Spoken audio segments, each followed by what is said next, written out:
my mark in 5, 4, 3, 2, 1, mark. That was your 5-minute time check, stations.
Attention, stations on the network. Our broadcast will begin in 2 minutes from my mark in 5, 4, 3, 2, 1, mark. That was your 2-minute time check, stations.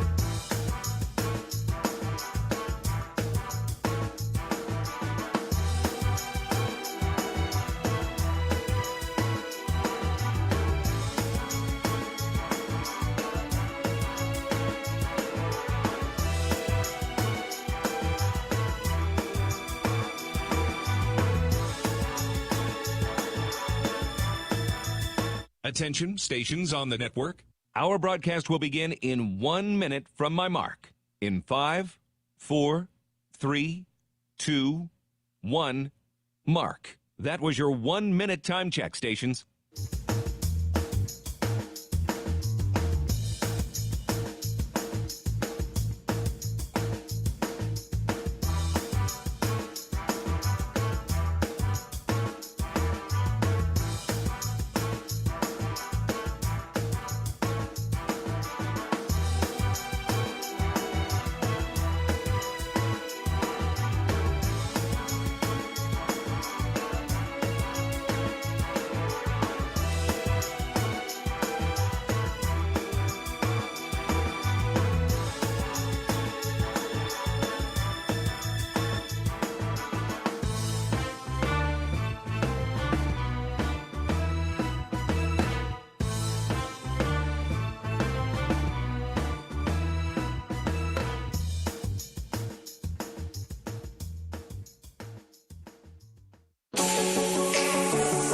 on the Hawkeye Sports Network from Learfield IMG College. This is Hawk Talk with Lisa Bluder, brought to you by Oak Knoll, an active life care community. Also brought to you by Bud Light. Whenever there's a game to watch, there's a Bud Light there. Hy-Vee. Save time and shop online with Hy-Vee Aisles Online.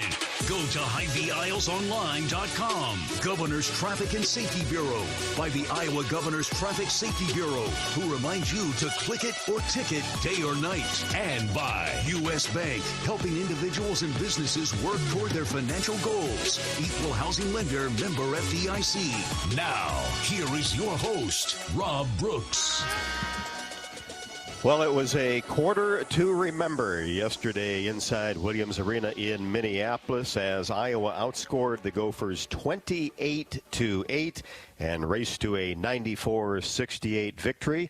Hawks now 10-4 overall, 6-4 in conference play, getting ready for Ohio State on Thursday and Indiana on Sunday afternoon. Welcome to Hawk Talk with Coach Lisa Bluder. I'm Rob Brooks, and a lot to discuss tonight. One of the best performances, I think, of the year yesterday, Iowa and Minnesota, and a terrific bounce-back game, too, because Iowa lost a tough one last Thursday inside Carver, 87-80 against Northwestern, though it was closer than that. And, Coach, hopefully you got back, and I'm sure you did, safely from Minneapolis, and that had to be a happy group of Hawkeyes coming home. It was. You would be surprised at how quiet our traveling is, though. I think everybody's so exhausted after games, and the staff gets right to work, on the next game again. So it's a short-lived celebration, but it was a happy locker room afterwards.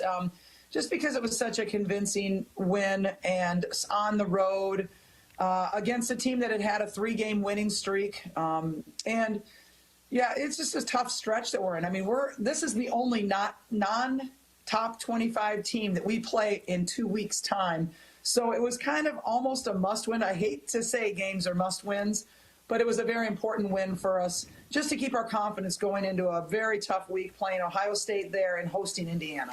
And all of a sudden we're talking about February basketball, but the Hawks closed off January on a really high note. And before we go any further, the Hawks sweep Big Ten Players of the Week. Monica Sonato, her first Player of the Week honor, and rightfully so. I said it on the air yesterday during that third quarter run.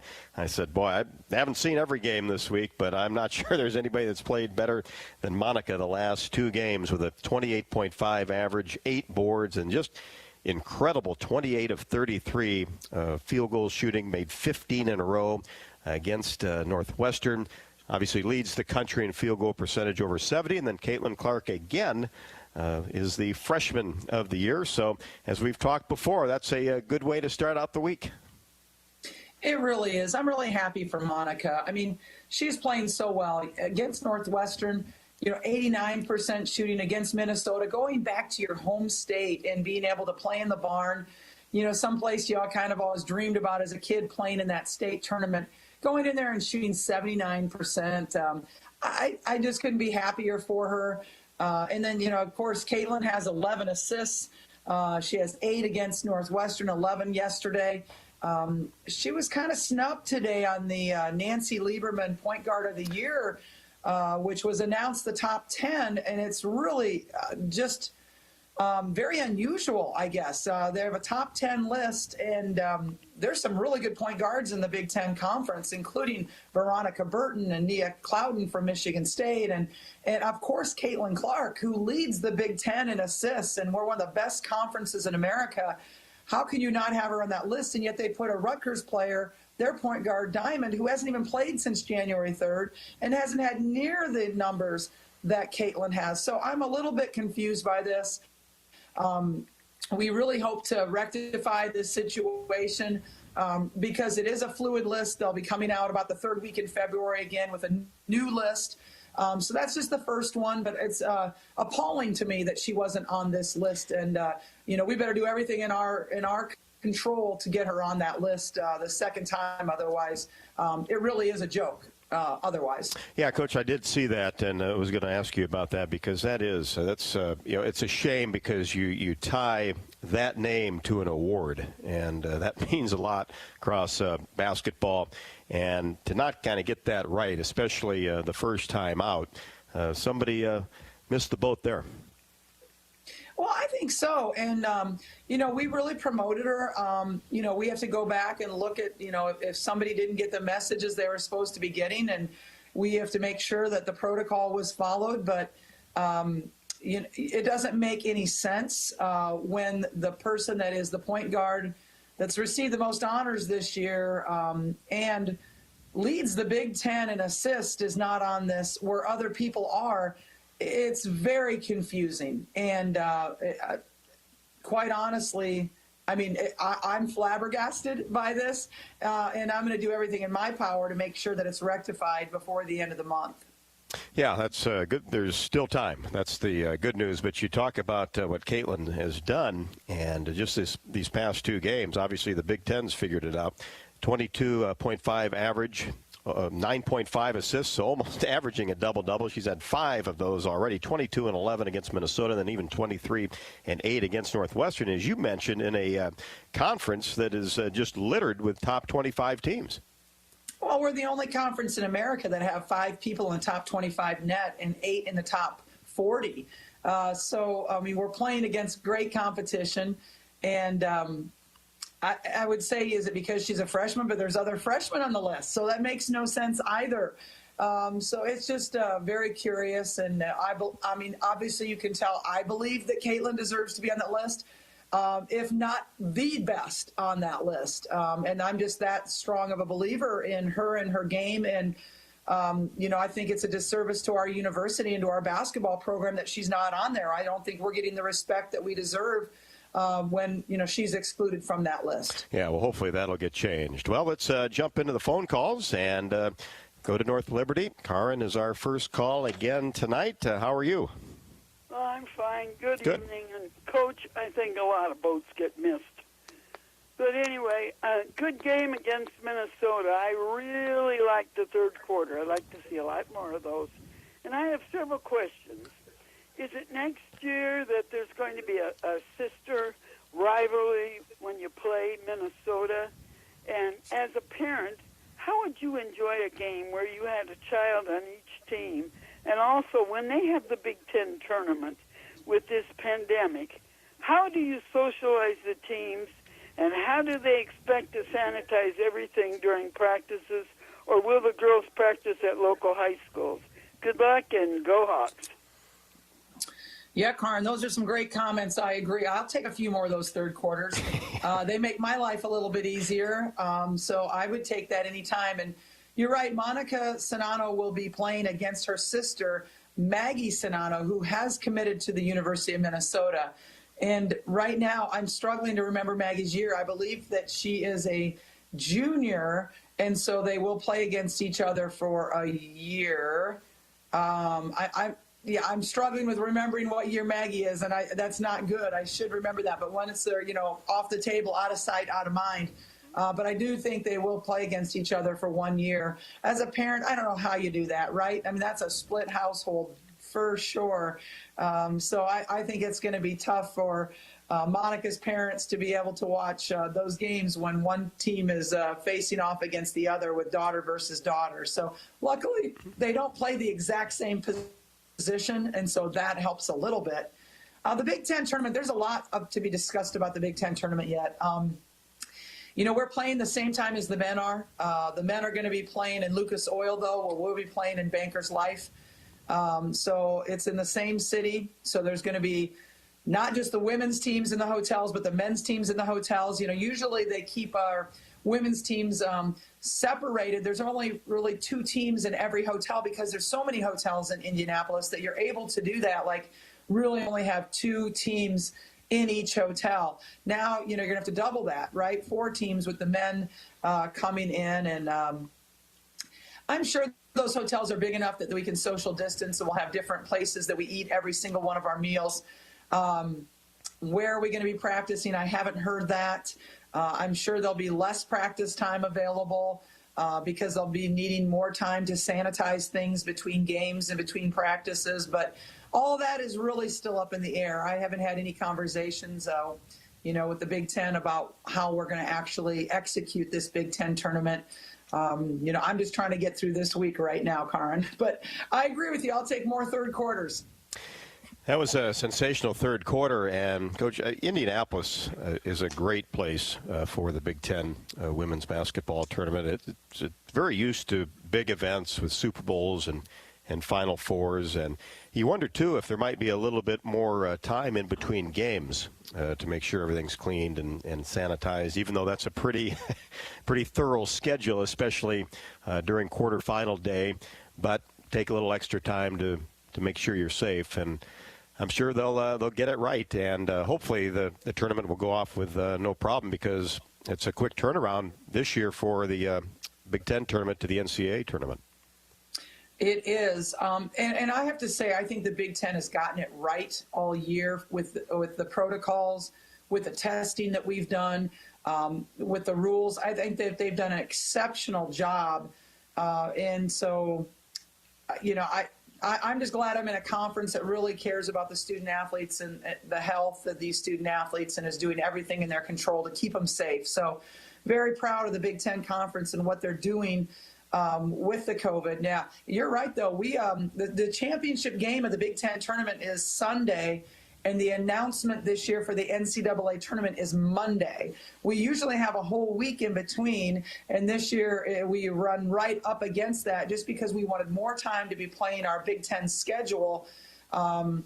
It's working. So, we just needed more time to fill in games that were going to be canceled. For example, this week we weren't supposed to have a game. It was a bye week for us, and we were able to insert the Ohio State game, which was canceled way back in December because of their COVID issues. But now we're getting that game in. So I think it's a really smart thing, the way that the Big Ten kind of created these blocks that we might be able to insert games in by backing up our tournament a week.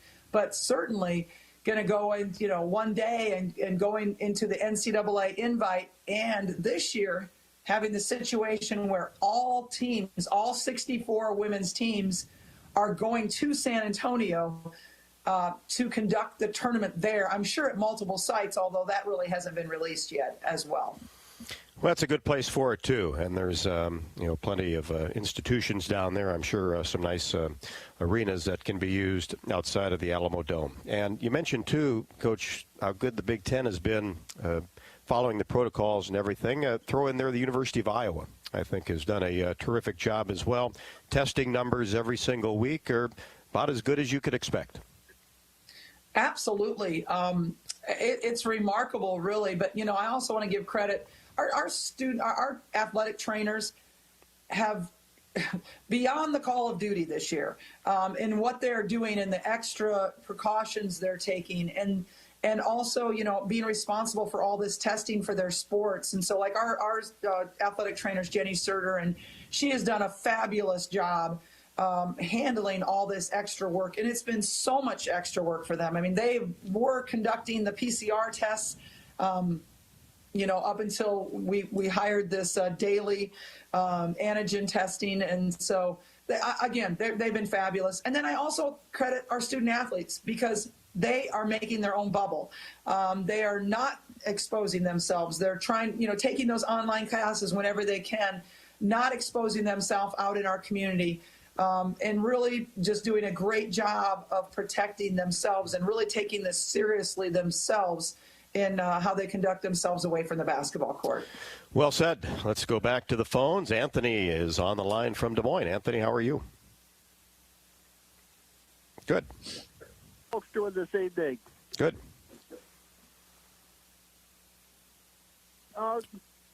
Coach, congratulations on your win at Minnesota over the weekend. I know that's going to be a must-needed win for you and your players.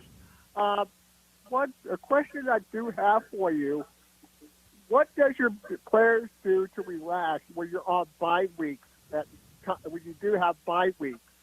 And another question I do have for you, Coach, what are your concerns against Ohio State for that makeup game for the second time around? And, guys, I'll hang up and listen, and go Hawks. Thanks, guys. Thank you. Thanks, Anthony, for calling in. When we have a bye week, it really is an opportunity to give our players an extra day off. Usually they get 1 day off for the week, and usually on bye weeks we give them 2 days off just because I think they deserve it. We don't have a team to prepare for, but we do a little more scrimmaging that week too. Obviously to keep them in shape, in game shape, but also to keep them sharp as far as, just thinking the game, and we scrimmage our gray squad of guys, which is excellent. We have a great gray squad of guys this year, all former high school or some former college players that have transferred from like Division III schools and Division II schools to Iowa, and they're now on our gray squad. They're fabulous, and they're going through daily testing and as well as our players, and then they still play in masks in addition to that. So they're just a great group of volunteers that are trying to help our basketball team be their best, and I can't thank them enough. So really, it's not a whole lot of relaxing during bye week, except for maybe we get 1 extra day off. Our concerns with Ohio State, last time, obviously, we felt like we played a very good game except for the turnovers. So that's one thing. We're playing on their home court. They've got so many weapons. 5 of their starters, all 5 of their starters are double-figure scorers. All 5 of their starters can shoot three-pointers. They're quick. They're tall. They're 6'4", 6'3" inside, 5'11" at the small forward. They're just really good basketball players. And again, I've talked about this where, we're playing Ohio State, and they're not going to be competing in the Big Ten tournament this year. They're not going to be competing in the NCAA tournament because of self-imposed sanctions because of their recruiting violations. Now, the NCAA could come back and do more in addition. This is just what Ohio State is saying. Oh, okay, we were wrong. We're going to do these for a penalty. We're going to self-penalize ourselves by holding ourselves out. What I've heard is that Ohio State has made it their mission to win the Big Ten this year because nobody can take that away from them. So they're doing a good job of it. I mean, they're only have the 1 loss. It was at Nebraska, the game immediately following ours. They beat Maryland. They beat Indiana at Indiana. They're hosting or playing at Northwestern tonight. I'm not sure where that game is. So it's kind of nice because we were able to practice today for them where they are playing a game against Northwestern because they do have these makeup games that they're trying to fit in from when they were shut down for a couple of weeks with COVID. That game is in Evanston tonight, and 7 o'clock start, Ohio State at Northwestern. That'll throw a wrench into the bracket, too, for the Big Ten tournament. I wonder how they'll figure that out. Well, right now. And maybe other teams won't make it. I guess Rutgers is going to be up and at it again. We didn't really know about Rutgers. They're going to supposedly be back in action starting Thursday. They have a lot of makeup games. I don't know if our game will be made up against them. I just don't know if that's going to be possible because they have so many makeup games. Now we'll only be taking 13 teams, so I would imagine they'll slot them at the 14th spot and give 11 who would normally play 14 on the first day an automatic bye. So I would imagine that's how it's going to work out, although, again, we're not really sure. Time will tell. Coach, appreciate your comments there. And, of course, Anthony and Karen checking in. And we'll be back with more from Coach Bluter. More Hawk Talk coming up. Stay with us. Get your ice cold Bud Light Seltzer here. Even though you can't go to the game, doesn't mean the game can't be brought to you now here. Just go to budlight.com/delivery. That's budlight.com/delivery. Give me 2 mangoes. Coming at you. It's a little short. Ow. Sorry. You know what? I'm just going to walk them over to you. Whenever there's a game to watch, there's a Bud Light there. Enjoy responsibly. Anheuser-Busch, Bud Light Beer, and Bud Light Seltzer. IRC Beer in Texas, St. Louis, Missouri. Hi, Hawkeye fans. Gary Dolphin here for UPS. Your customers want more from your business. You've got to make more happen, whether they're in Coralville or on the other side of the world. Globally or locally, UPS is building solutions to help businesses give their customers exactly what they want. More made easy. UPS, the official logistics company of Iowa Athletics.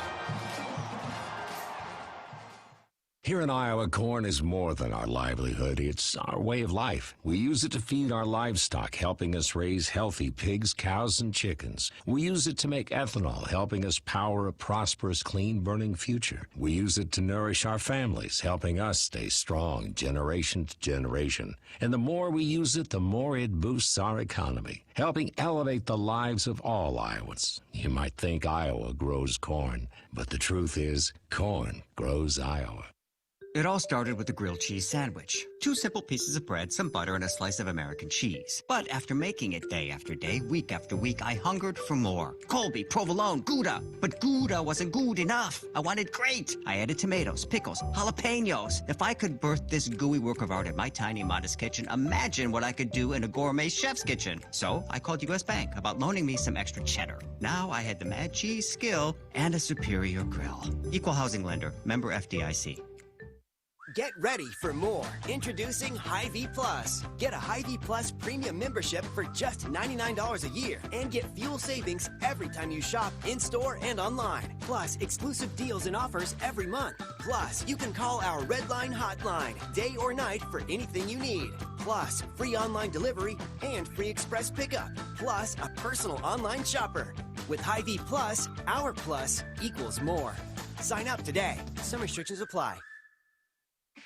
Riverside Casino and Golf Resort loves a winner. You see it in every game. Play-by-play, everywhere you turn. Whether it's hitting the tables, spending time at your favorite game, or just relaxing, enjoying everything that Riverside Casino has to offer, you can bet we have something for everyone. So make every gameplay count. Your best bet is Riverside Casino and Golf Resort, located just 12 miles south of Iowa City on Highway 218. Let the games begin.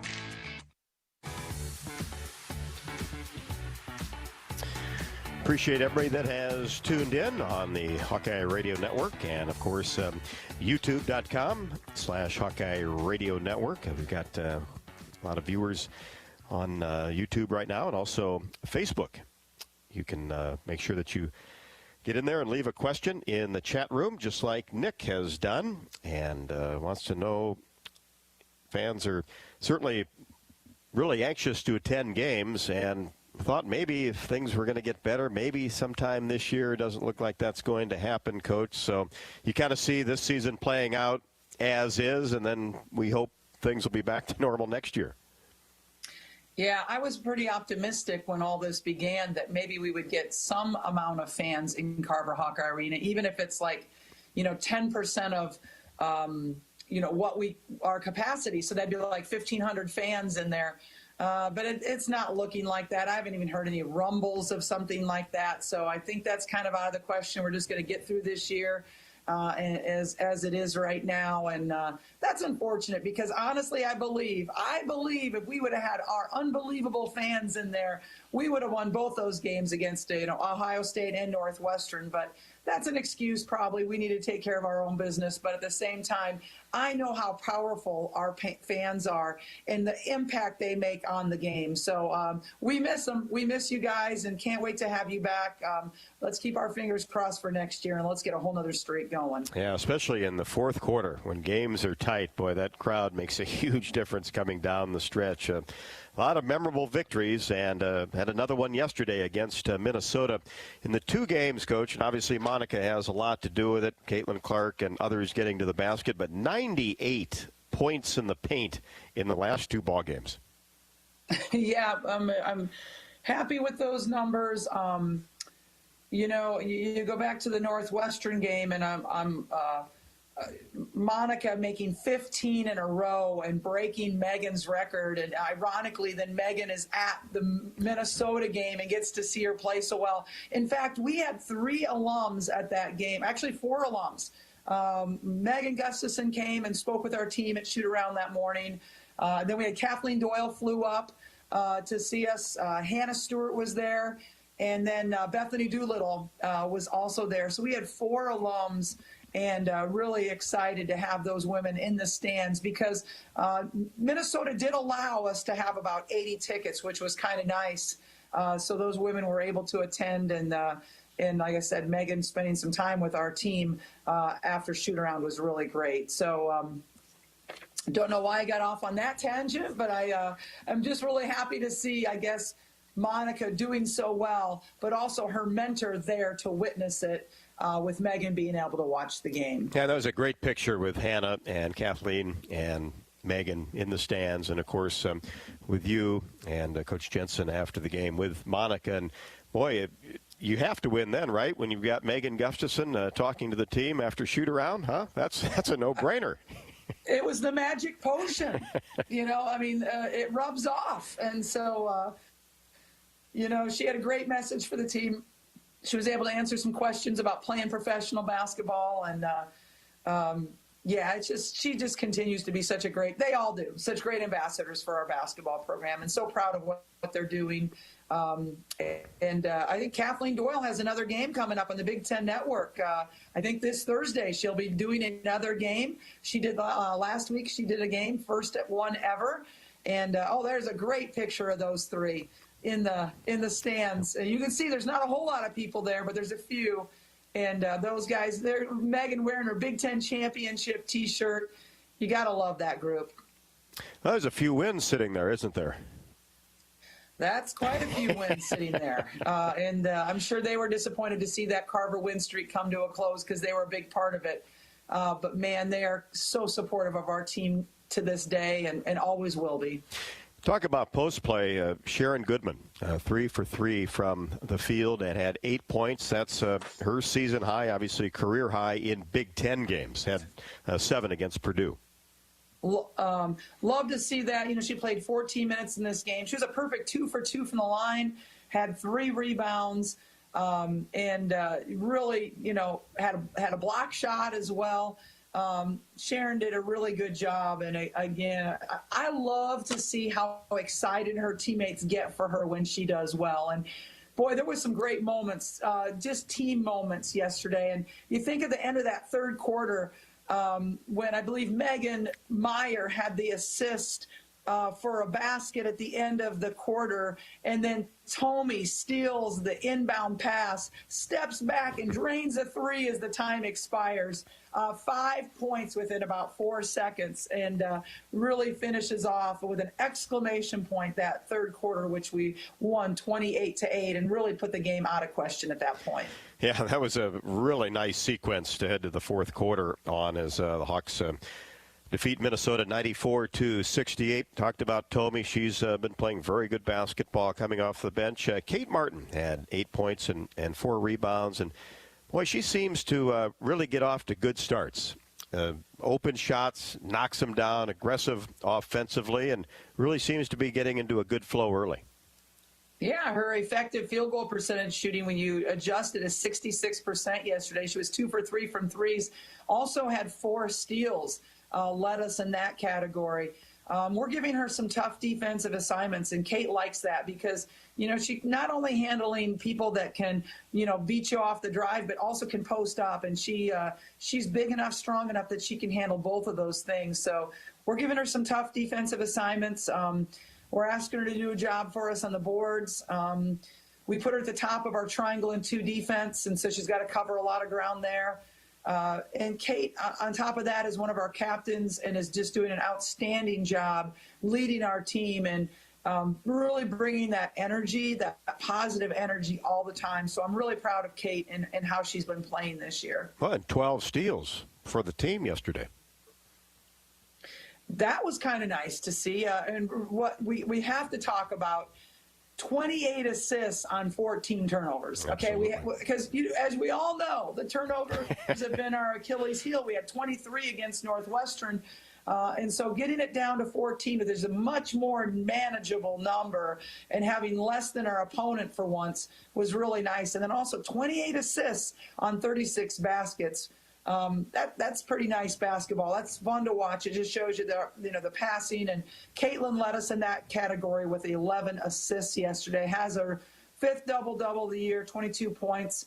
also led us with 3 offensive rebounds in this game. So Caitlin had a very nice game, and as you said earlier, was rewarded with being the freshman of the week in the Big Ten. And 9 players had at least 1 assist. So just about everybody that got into the game contributed in that facet of the ball game. Looking to downsize from your family home, the new Oaknall East Campus is now open and offers many unique amenities for your active lifestyle. Call 319-351-1720 or visit oaknall.com to set up your personal tour. Oaknall is a proud supporter of the Iowa Hawkeyes. And also, while the Iowa Corn Cyhawk Series is on hold for obvious reasons this year, Iowa's corn farmers will continue to stand behind this unique series and everything that it stands for.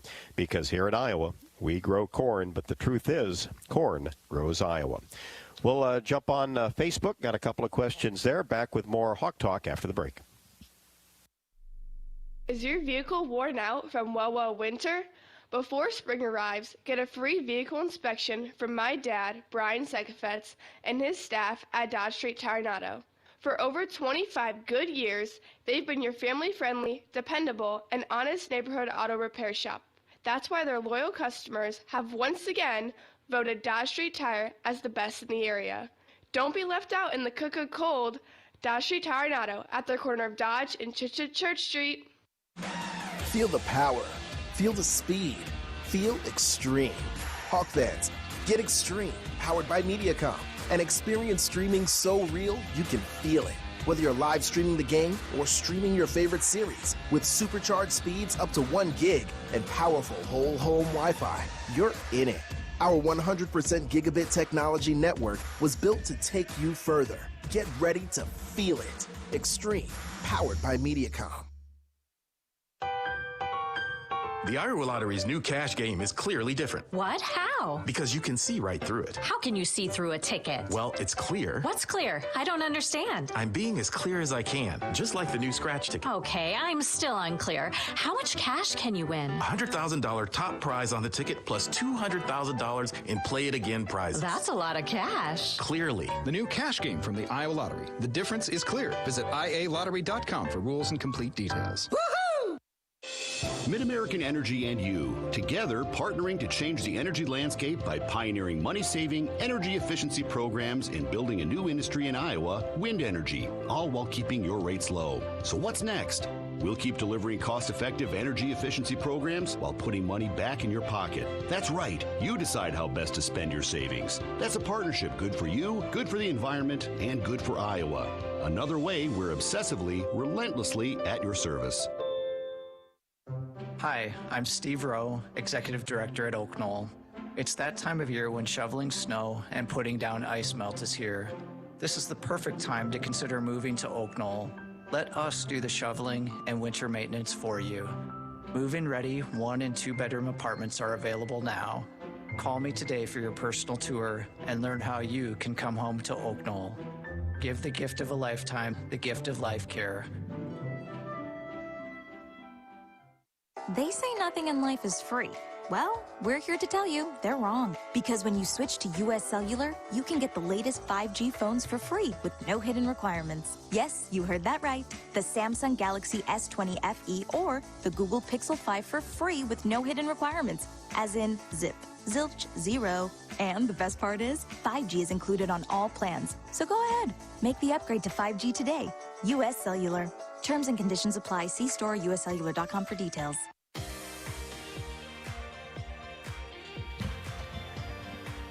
Welcome back to Hawk Talk. Hawkeye Basketball is proudly sponsored by Wellmark Blue Cross and Blue Shield, Iowa's hometown health insurer for over 80 years.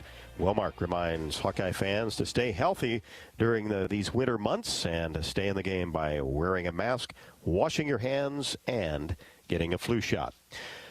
Question from Facebook. Jim wants to know, Coach, just about the road environments with no fans or few fans. Has it been much different as far as maybe playing at Illinois or at Minnesota, or has it just kind of been the same wherever you've been? You know, it hasn't been too different from place to place. It's pretty quiet. You know, we have the fake noise going, the fake fan support or the fan noise going. Everybody's doing a pretty good job trying to use their jumbotrons and their PA. In Minnesota, they had a disc jockey there trying to liven things up a little bit. I don't miss not being able to communicate with my team. Sometimes, places are so loud you really can't communicate with your team. And so I like being able to communicate with our team, especially the young team. But at the same time, I also kind of like not being called names, from the opposers. So it's kind of nice. I haven't been, ripped on as much by the opposing team's bands and fans. And so that's kind of nice. But I can't wait to have it back to normal. I wonder how officials kind of react to that, because obviously they get called about every name in the book, too, on occasion. And that's not happening, I'm sure, as much this year. So it's kind of interesting from their perspective, too, how they handle with no fans there and really no maybe as much influence at home. Who knows?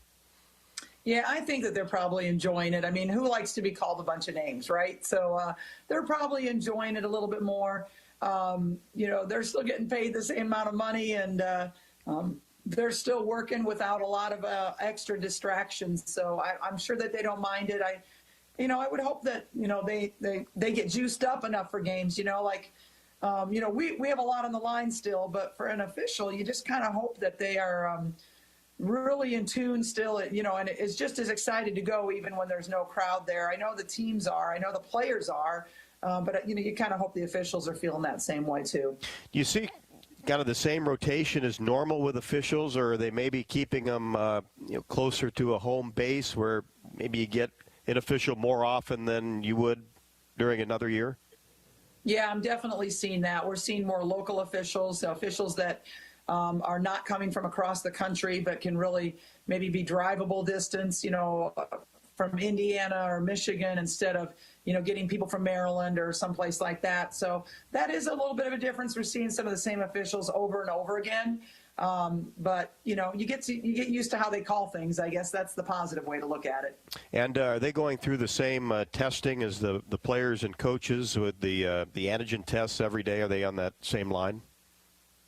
I know they're antigen testing, but I don't know how often. I would imagine they're doing it like we are, at least the fact that you have to do it on game day and the day before, which if you're an official and you're playing, doing a couple of games a week, you're probably doing almost every day, but maybe not quite as much as the student athletes and the coaches are doing. I don't know 100% sure, but I think that's what it is. Coach, rebounding has been a topic that we've talked a lot about on pregame and postgame shows, in a positive note, because it seems like the Hawks have done a really good job this year rebounding. You've out-rebounded opponents by 5 throughout the season, and that's even in Big Ten play, and even against Northwestern. Rebound the Cats 39-28, and then yesterday at 38-35. So that's been a real positive here, especially in the month of January. It has been. And at the beginning of the year, we were not doing a great job on the rebounds. And so I'm very happy with how we've been pretty consistent over about the last 8 games of really doing a good job on the boards. And like in the Northwestern game, we got 33% of offensive rebounds and held them to getting only 25%. So we're doing a much better job of boxing out than we had been in the past. And I'm really pleased with that, and we really needed it when we were really turning the ball over. At least we were making up for some of those turnovers with getting extra possessions on the board. I'm a big rebounding coach. It's one of the first statistics that I look at after games. I look at turnovers, and I look at rebounds. To me, rebounds are just extra possessions. And, if every team shoots 50%, the team that has the most possessions is going to win. So it's who takes care of the ball and who rebounds the ball better that really dictates that. So we really try to sell it to our team. We talk about it with them every practice after a game. We talk about our numbers and rebounding. And quite honestly, the last couple of years, we haven't been a very good rebounding team. This has been our best rebounding team that we've had in a few years. So I'm happy about that, and that's a positive to look at, even though we got to still keep working on taking those turnovers down. And as far as rebounding, how big has it been with McKenna Warnock? And she, of course, had 17 rebounds at Northwestern earlier, but 14 at home last week, and then has a double-double yesterday with 11 points and 10 rebounds. She is really seems like she's attacking the glass. Yeah, she was doing a great job defensively rebounding, but wasn't getting that many offensive boards. So we've really challenged her in these last few games of really trying to crash, because she is one of our crashers. We have 3 crashers every time. We have 2 people working on defensive transition on every shot, and we have 3 people that are crashing the boards. And she is a crasher, and she wasn't always getting in there. And I thought she just made a great effort against Northwestern of getting in there for those O boards. And so, like you say, 14 against Northwestern, 11 or 10 yesterday, 1 offensive, 9 defensive. And she is our leading rebounder on our team and is doing a very, very good job with that. I don't know what she's averaging. I should know. 9.5. 9.5. Yeah, so she's almost averaging a double-double. That is quite remarkable. And, yeah, 9.5 and is just 1 behind Kate as far as leading us in offensive rebounds.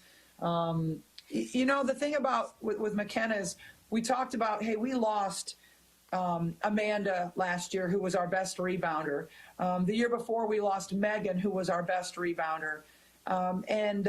Kathleen Doyle was a pretty good rebounding guard as well. So we lost some good rebounders last year, and we really needed somebody to pick up the slack for that. And McKenna has really just done a great job embracing that.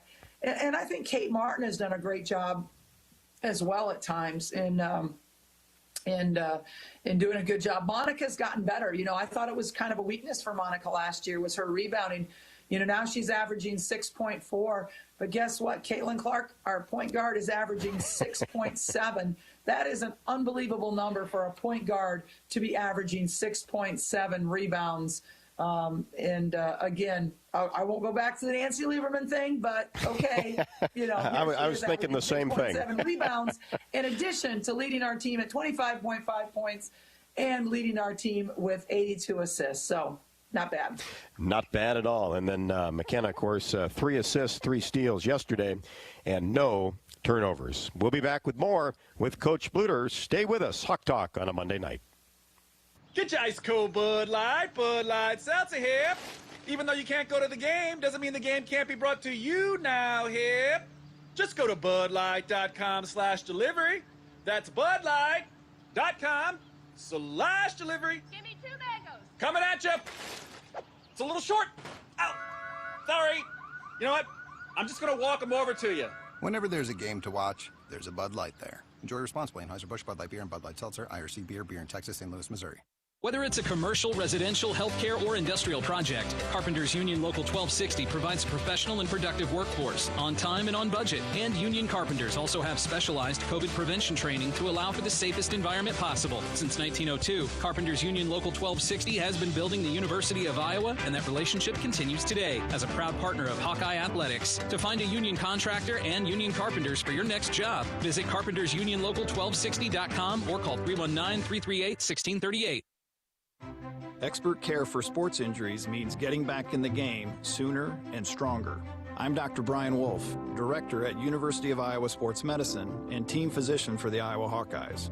You should never play through pain. That's why our sports medicine experts are here for you with same-day, next-day, and evening appointments. For imaging, therapy, or surgery, choose the team the Iowa Hawkeyes choose. Schedule a visit at uihc.org/sportsmedicine. Hi, Hawkeye fans. Gary Dolphin here for UPS. Your customers want more from your business. You've got to make more happen, whether they're in Coralville or on the other side of the world. Globally or locally, UPS is building solutions to help businesses give their customers exactly what they want. More made easy. UPS, the official logistics company of Iowa Athletics. Hi, I'm Steve Rowe, Executive Director at Oak Knoll. It's that time of year when shoveling snow and putting down ice melt is here. This is the perfect time to consider moving to Oak Knoll. Let us do the shoveling and winter maintenance for you. Move-in ready 1- and 2-bedroom apartments are available now. Call me today for your personal tour and learn how you can come home to Oak Knoll. Give the gift of a lifetime, the gift of life care. Here in Iowa, corn is more than our livelihood. It's our way of life. We use it to feed our livestock, helping us raise healthy pigs, cows, and chickens. We use it to make ethanol, helping us power a prosperous, clean-burning future. We use it to nourish our families, helping us stay strong generation to generation. And the more we use it, the more it boosts our economy, helping elevate the lives of all Iowans. You might think Iowa grows corn, but the truth is, corn grows Iowa.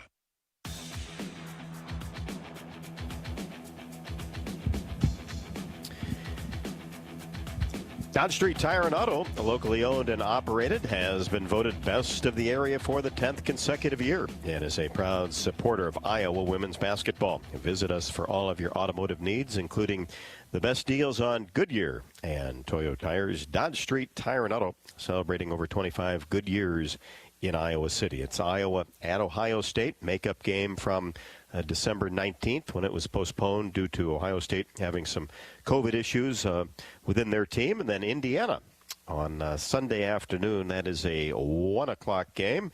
And Coach, any update as far as maybe a trip out to Maryland? We're still working on that. There's a possibility of it happen that first week of March, but we have to have some one other school kind of move something, and if that happens, we'll be able to get that Maryland game in. I'm not so sure about the Rutgers game, though.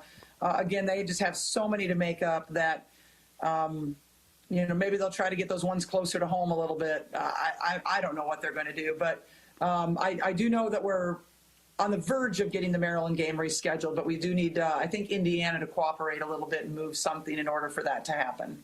And Rutgers was supposed to play tonight hosting Michigan, but obviously that's postponed. Both of those teams have been on pause, and Coach said that Rutgers looking forward to getting back maybe later on in the week. And as we talked at the top of the show, tough stretch. Northwestern at Minnesota, at Ohio State, Indiana. 3 of those 4 teams are ranked in the top 25. And you've played well in Columbus, though, in the past. We have. We've had some really good performances over in Columbus, just like we've had really good performances at Northwestern, though, as well. But this is a tough stretch that we're in, and that's what made yesterday such an important win for us. And again, it wasn't just a win. It was a convincing win, and I think that was really good for us mentally. And also knowing that, the Ohio State game at home, I really believe that we had it. We made some kind of bonehead decisions at the end of the game and lost that game. But they were without Dorka at that point, and she is back now and healthy. So they're at full steam versus when they came to play in Iowa City. Arguably one of their best players was out for that game. So she is back. They're all at full strength. And, I just hope that Northwestern really gives them a run for their money tonight and tires them out. Maybe a triple overtime would be nice. There you go. At least, at a minimum, right? And That's right. Indiana, obviously playing very good basketball yesterday, took care of Michigan State 79-67. So the Hoosiers 8-2 in conference play, 10-4 overall, and the best net ranking of any team in the Big Ten. Yeah, only losses have been in the Big Ten to Ohio State. I'm trying to remember the one other team that they lost to in our conference. I know they beat Northwestern at Northwestern. It might have been, I think it was Maryland. I think that was their other loss. So nothing to be ashamed of there. Very good team. Having them on our home court on Sunday afternoon, and so I think that's a really good thing. But that is a very good basketball team, and one of the teams that I picked at the beginning of the year to be in the top 3 in our conference for sure. Yeah, it was a good team last year. And Coach, talking about defense, it seems like you've changed up your defenses, gone to a triangle and 2.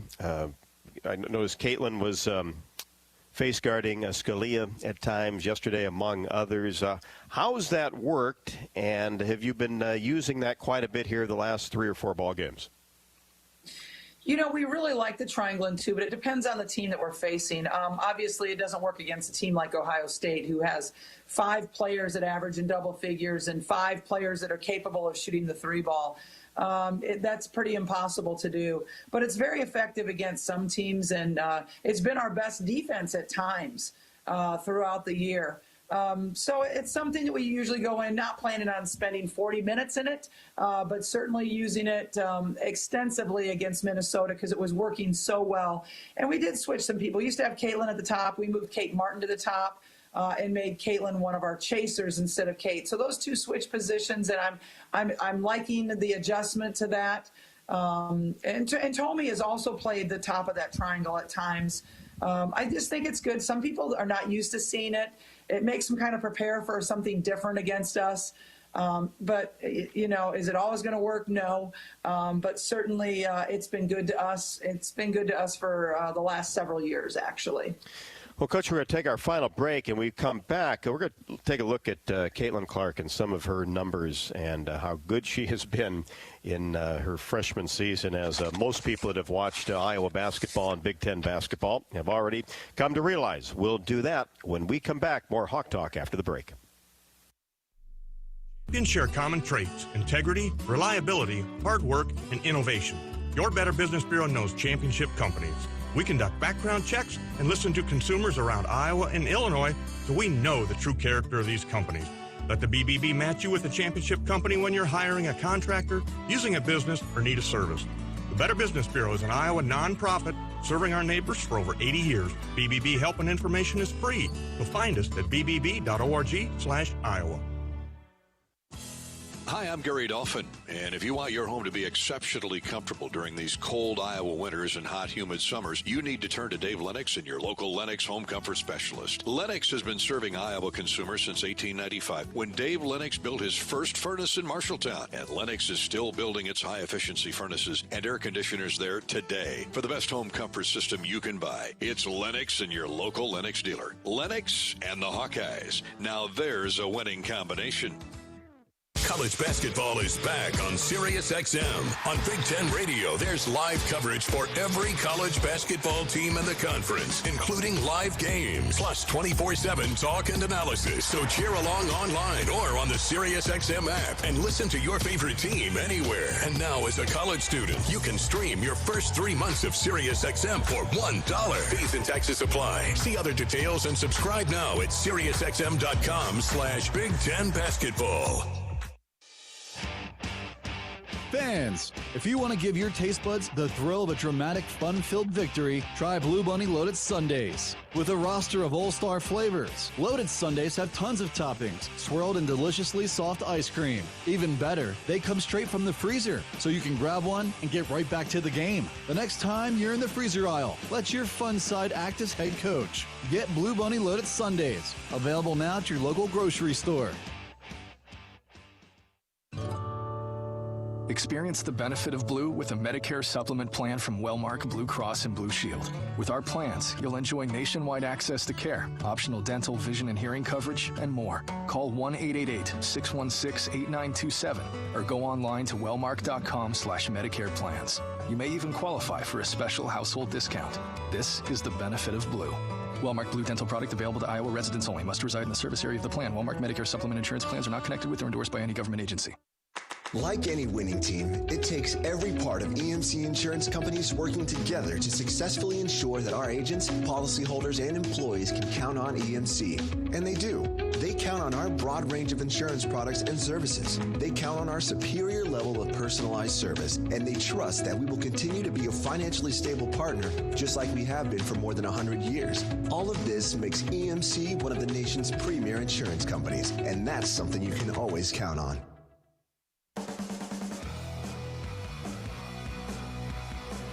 Appreciate the support of Anheuser-Busch Hawkeye Basketball, brought to you by Bud Light.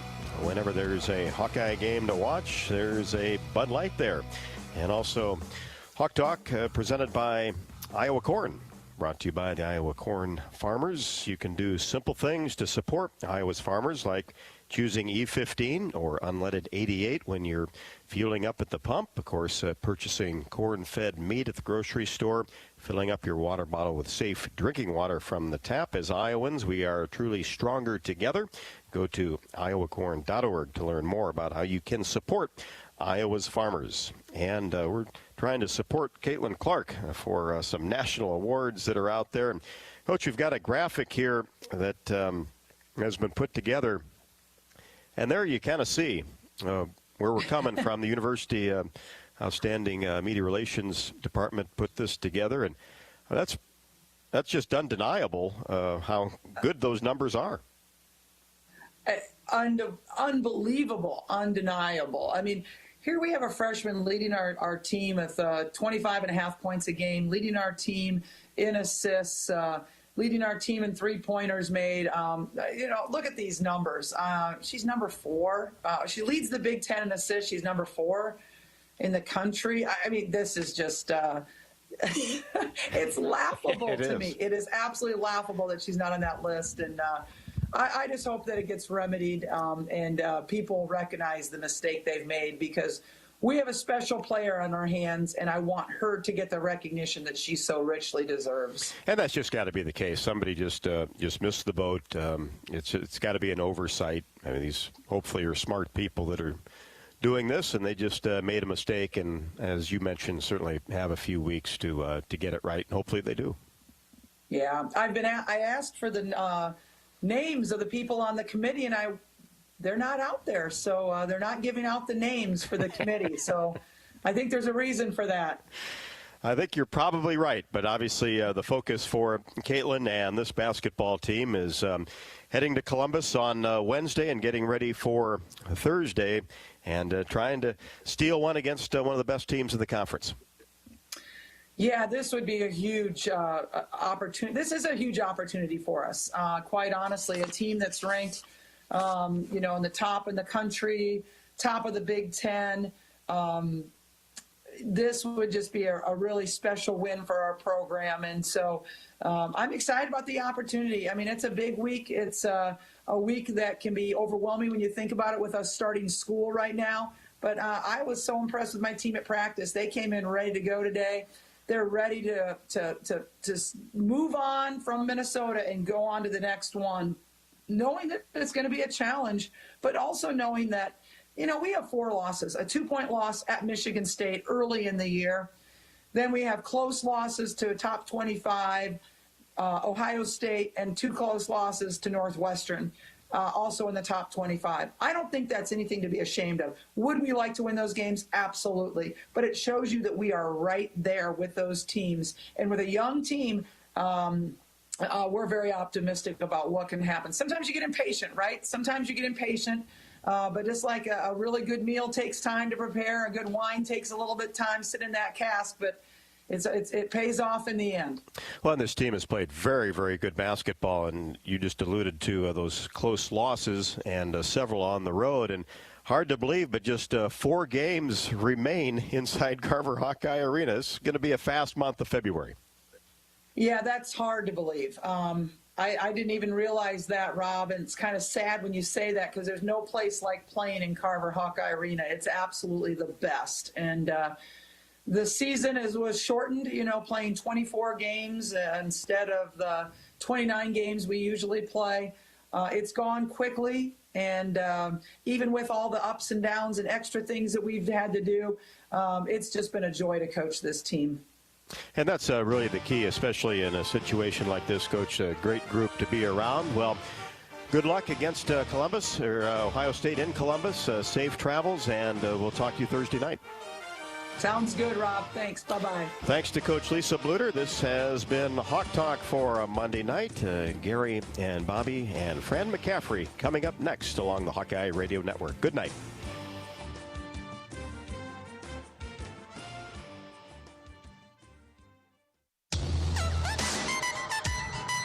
On the Hawkeye Sports Network from Learfield IMG College, this has been Hawk Talk with Lisa Bluder, brought to you by Oak Knoll, an active life care community, also brought to you by Bud Light. Whenever there's a game to watch, there's a Bud Light there. Hy-Vee, save time and shop online with Hy-Vee Aisles Online. Go to HyVeeAislesOnline.com. Governor's Traffic and Safety Bureau by the Iowa Governor's Traffic Safety Bureau, who reminds you to click it or ticket day or night. And by U.S. Bank, helping individuals and businesses work toward their financial goals. Equal housing lender, member FDIC. The preceding has been a Learfield IMG College presentation of the Hawkeye Sports Network.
on the Hawkeye Sports Network from Learfield IMG College.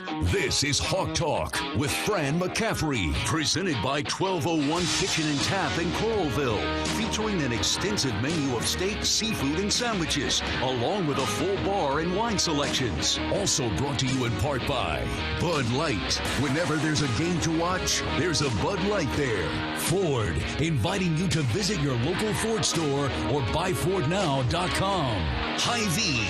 Hy-Vee Plus Premium membership delivers exceptional savings and services only for members.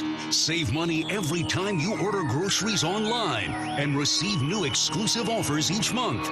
Membership has perks. Sign up for Hy-Vee Plus at Hy-Vee.com/plus. U.S. Bank, helping individuals and businesses work toward their financial goals. Equal housing lender, member FDIC.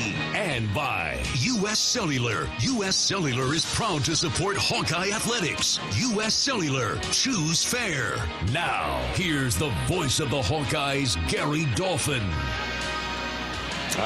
February dawns and the Big Ten basketball race heats up a few degrees this week and really for the next 45 days that gets us through the Big Ten Conference tournament either in Chicago or in Indianapolis. The games will come fast and they will come in bunches. For the Iowa Hawkeyes, 3 battles over the next 6 days, 4 games in the next 8 days, starting tomorrow night with the Michigan State Spartans at Carver Hawkeye Arena. The Big Ten season has reached the halfway mark with so much yet to be decided. The front-running Michigan Wolverines have a lot of dogs behind them nipping at their heels, and we'll see where this crazy year of the Big Ten basketball season goes. It's Monday night. It's Hawk Talk with Iowa basketball coach Fran McCaffery. Good evening, everybody. Welcome in.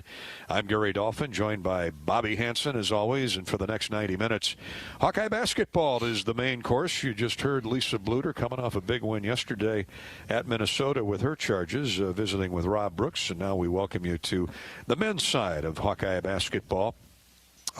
You're welcome to join us on Twitter or on Facebook, and we'll give you those addresses in just a minute, or on the U.S. Cellular Hawkeye Hotline.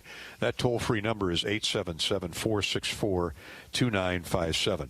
Iowa lost a tough one back on, Friday night at Illinois, 80-75 against the Illini at the State Farm Center. That's a game that featured 22 lead changes and 8 ties. And Bobby, I went back and reviewed the timeline of that game and looked at the video, and there were a lot of good stretches for the Hawks of 3 or 4 minutes here or there, down 2 at halftime, and it came down. That game came down to the final minute.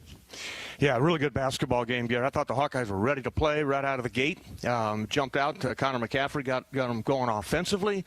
Got some shots to drop, and Joe Wieskamp got going there in the first half. And halftime, down by just 2 points, and then back and forth. As you said, 23 lead changes. That's amazing. That means that was a good back and forth basketball game.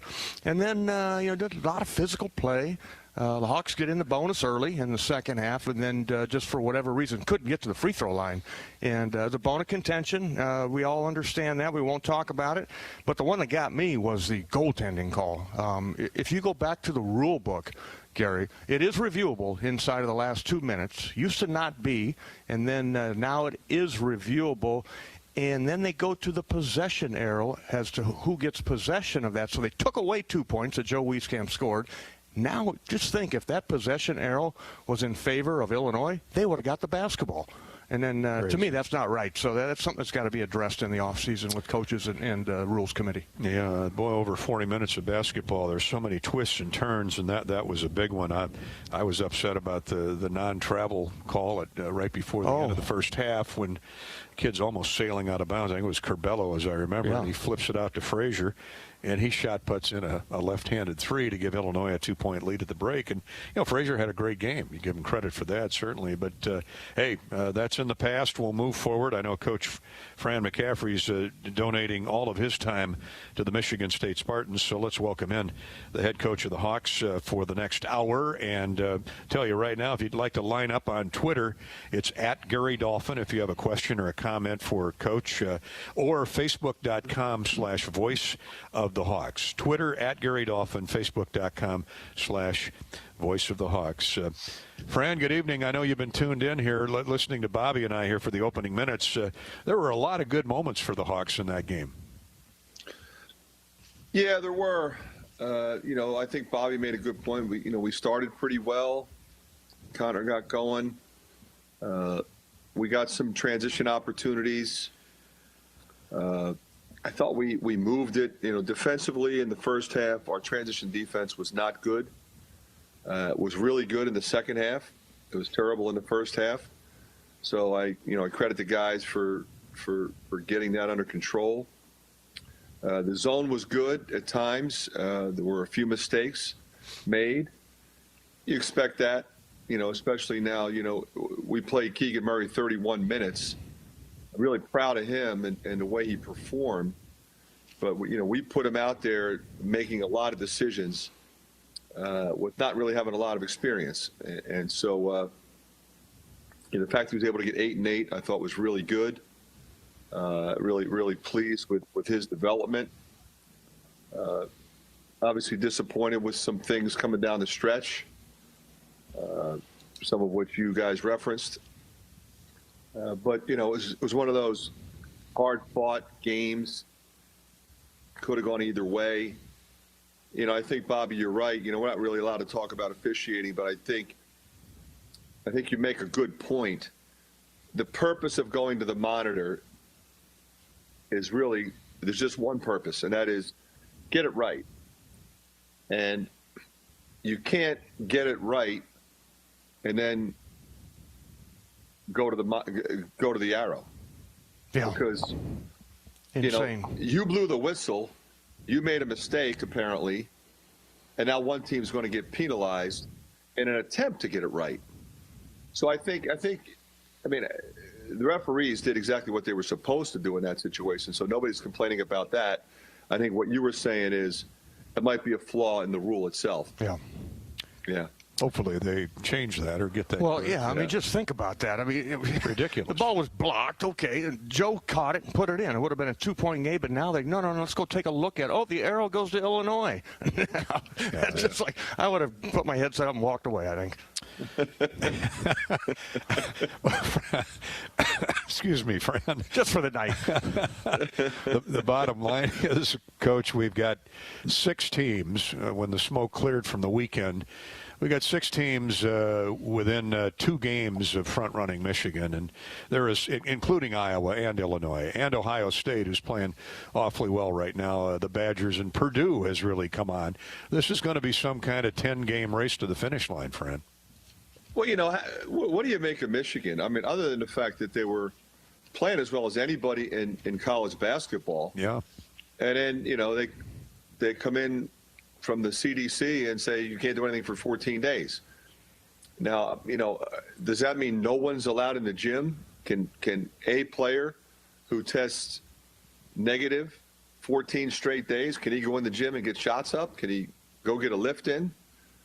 Maybe he's got to go for a jog outside on his own. It's kind of cold up there right now. So it's just bizarre. I can tell you, and I haven't asked him this, but I can tell you what his answer is.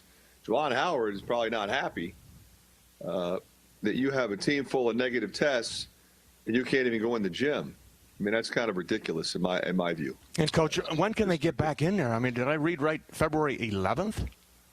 Yeah, and then they're going to be playing like every other day, to get the games in.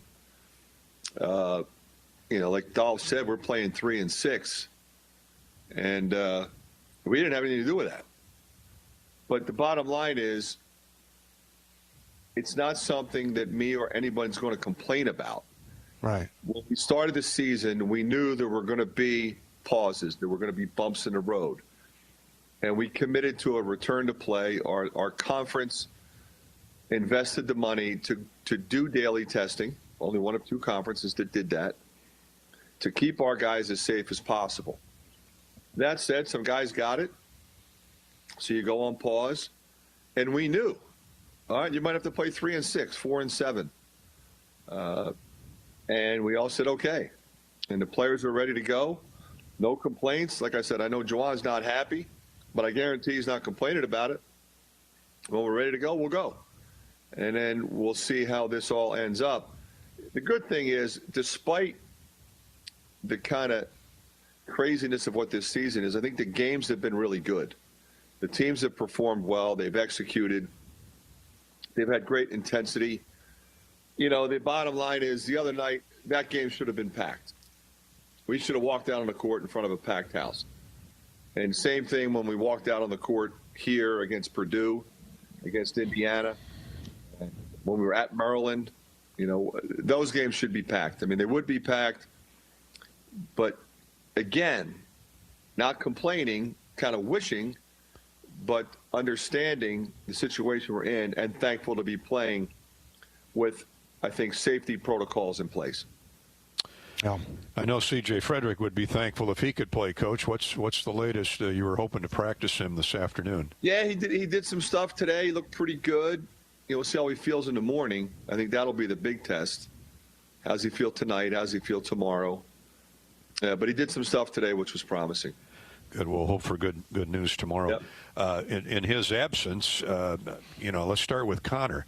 Connor, who's been shooting the ball really well lately anyway. And what I love about Connor is he does all the other things that we're used to seeing him do, assists to turnovers, rebounding, playing multiple positions. What I love about him is his attitude when the ball's in his hands. He's not afraid to step back and shoot that three. Had a 4-point play the other night. He's as aggressive shooting as he is in any other area, isn't he? Yeah, and I think that was an important adjustment because he also was impressive, and I should say not impressive, aggressive, driving the ball. Like, you got to drive it, because what some teams are doing is you got to pick your poison with Luka. So they're doubling off of him. Some teams double off of him. Some teams double from the opposite post because they prefer to go double big to big. But when that happens, he's got to drive it into that gap and create opportunities for his teammates by drawing other defenders. And he's also got to become a naked screener if his man does leave to double Luka. And he understands how to do all of that, and that really helps our offense. Hey, Coach, I watch Connor when we warm up. We can't be down there and chat with him, but I see him working with Billy Taylor, working on that shot, and looks good. Is that an area of improvement that's gotten better over the past year? Yeah, the thing with him, as you know, he was a terrific shooter in high school. His first year here, he didn't shoot it that well. He didn't shoot it that much. His responsibility, we had Luka, we had Tyler Cook, we had Bohannon, we had Isaiah Moss, we had Weezy, so we had other guys that his responsibility was to get them the ball. That's what he did. Last year, his role was way different than we thought it was going to be. He started the season as our starting point guard because J-Bo was still recovering from his hip surgeries. J-Bo comes back. We start him. So then Jack blows his knee out, so we move him to the 4 spot, primarily because he knows all the spots, and we needed his overall play, his intellect, his toughness on the floor. I didn't want to start Kriener and Luka because the bottom line is we can't have both of those guys in foul trouble at the same time. So I told Ryan, I said, you're going to play the same number of minutes, but if Luka's in foul trouble, I need you out there. Otherwise we're just way too small. And I said the same thing to Jack this year, because I was debating whether to start Jack or Keegan. I think Keegan has earned it with his play, but Jack really in recent weeks has played extremely well. But I need to be able to have Jack to come in exactly what happened the other night. Luka gets his gets his third, and Jack was the difference in that stretch. He blocked about 5 shots. He scored a couple buckets. I mean, he's playing great. So luckily we have a team that has some versatility that we can adjust with injury, with foul trouble. And, Coach, I got a couple of questions before we take a break, but you mentioned Ryan Kriener, Tyler Cook, some names in there. We'll come back to them if you could give us an update on where those guys are playing at, how they're doing right now. But Jack Nunge, I mean, you mentioned the block shots. He had 4 officially in just 14 minutes, and I thought he was giving Kofi Coburn all he could handle inside. Jack Nunge, a great game off the bench.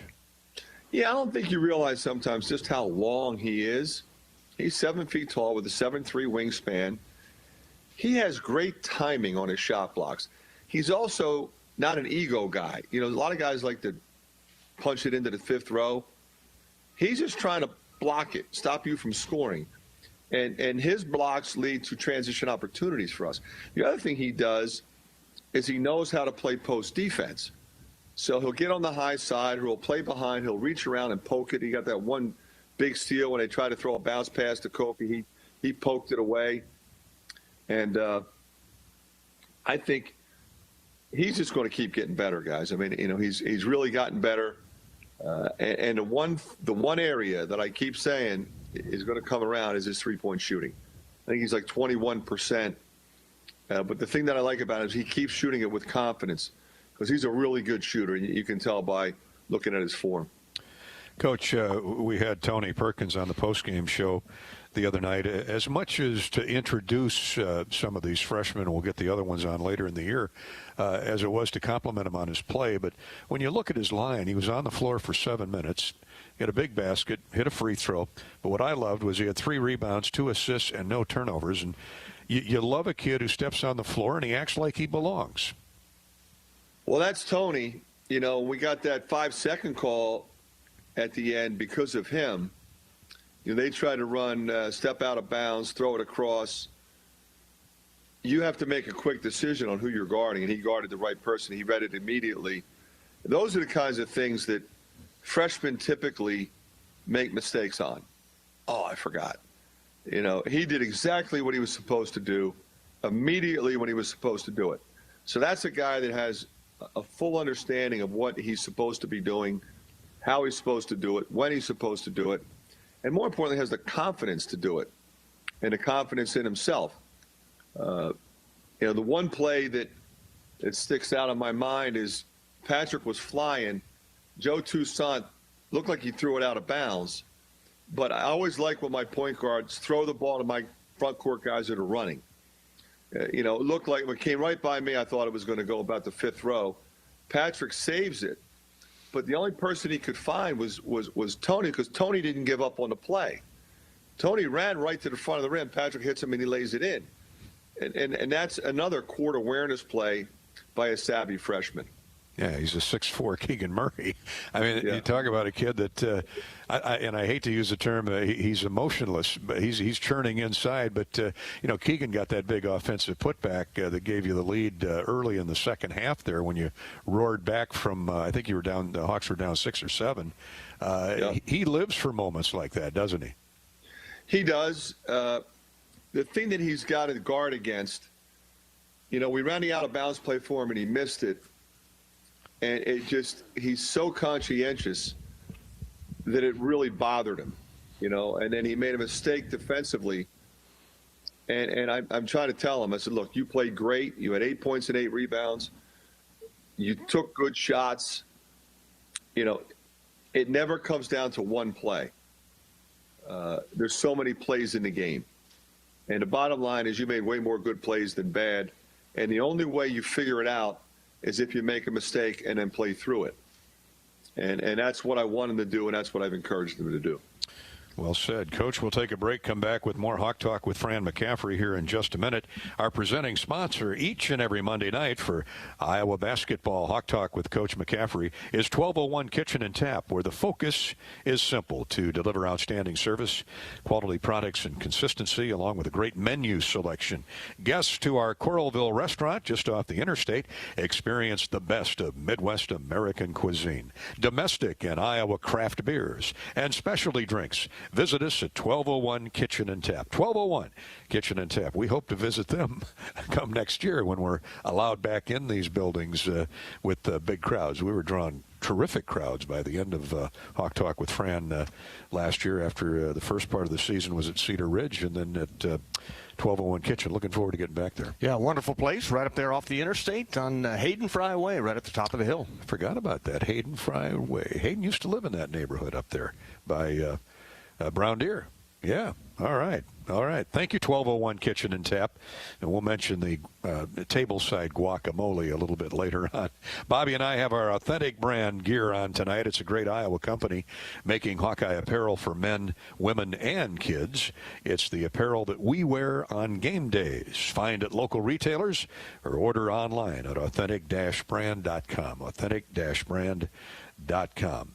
Authentic brand. Look authentic, feel authentic, and be authentic. Hawk Talk with Coach McCaffrey.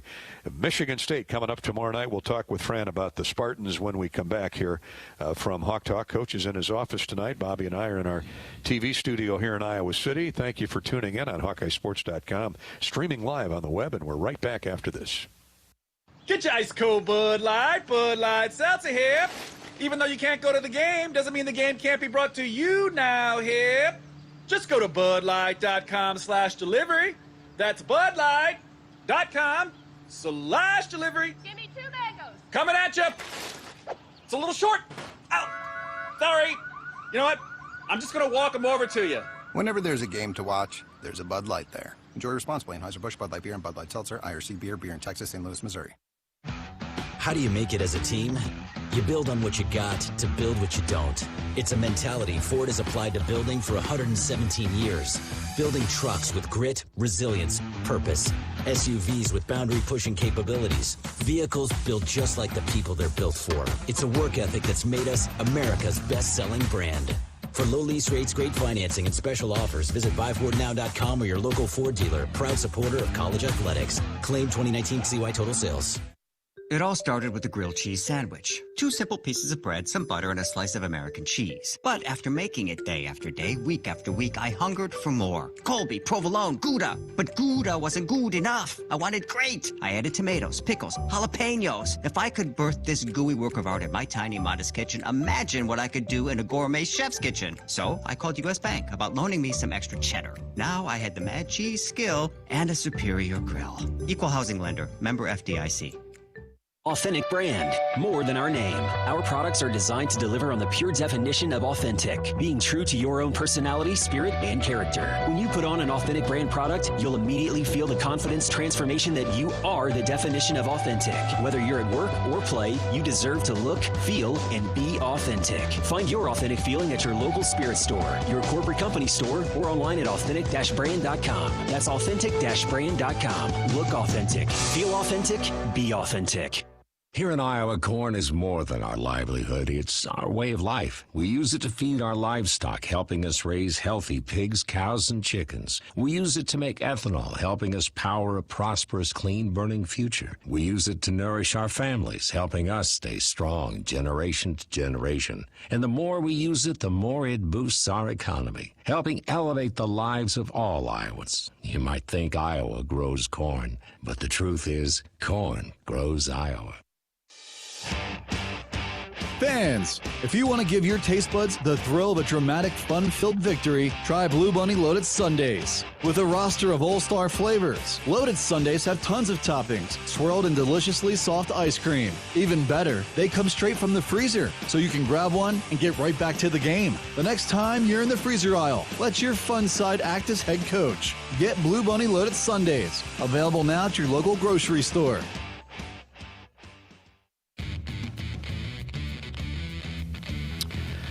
Welcome back to Hawk Talk with Iowa basketball coach Fran McCaffrey. Iowa, Michigan State tomorrow afternoon and tomorrow evening. Bobby and I will be on the air at 5 o'clock with our 1-hour pregame show, counting it down to the Hawks and the Spartans at Carver Hawkeye Arena. And the tip is scheduled for a little bit after 6. And just to bring you up to date on the schedule, Michigan State tomorrow, Ohio State on Thursday, again at Carver Hawkeye Arena. That, too, is a 6 o'clock tip.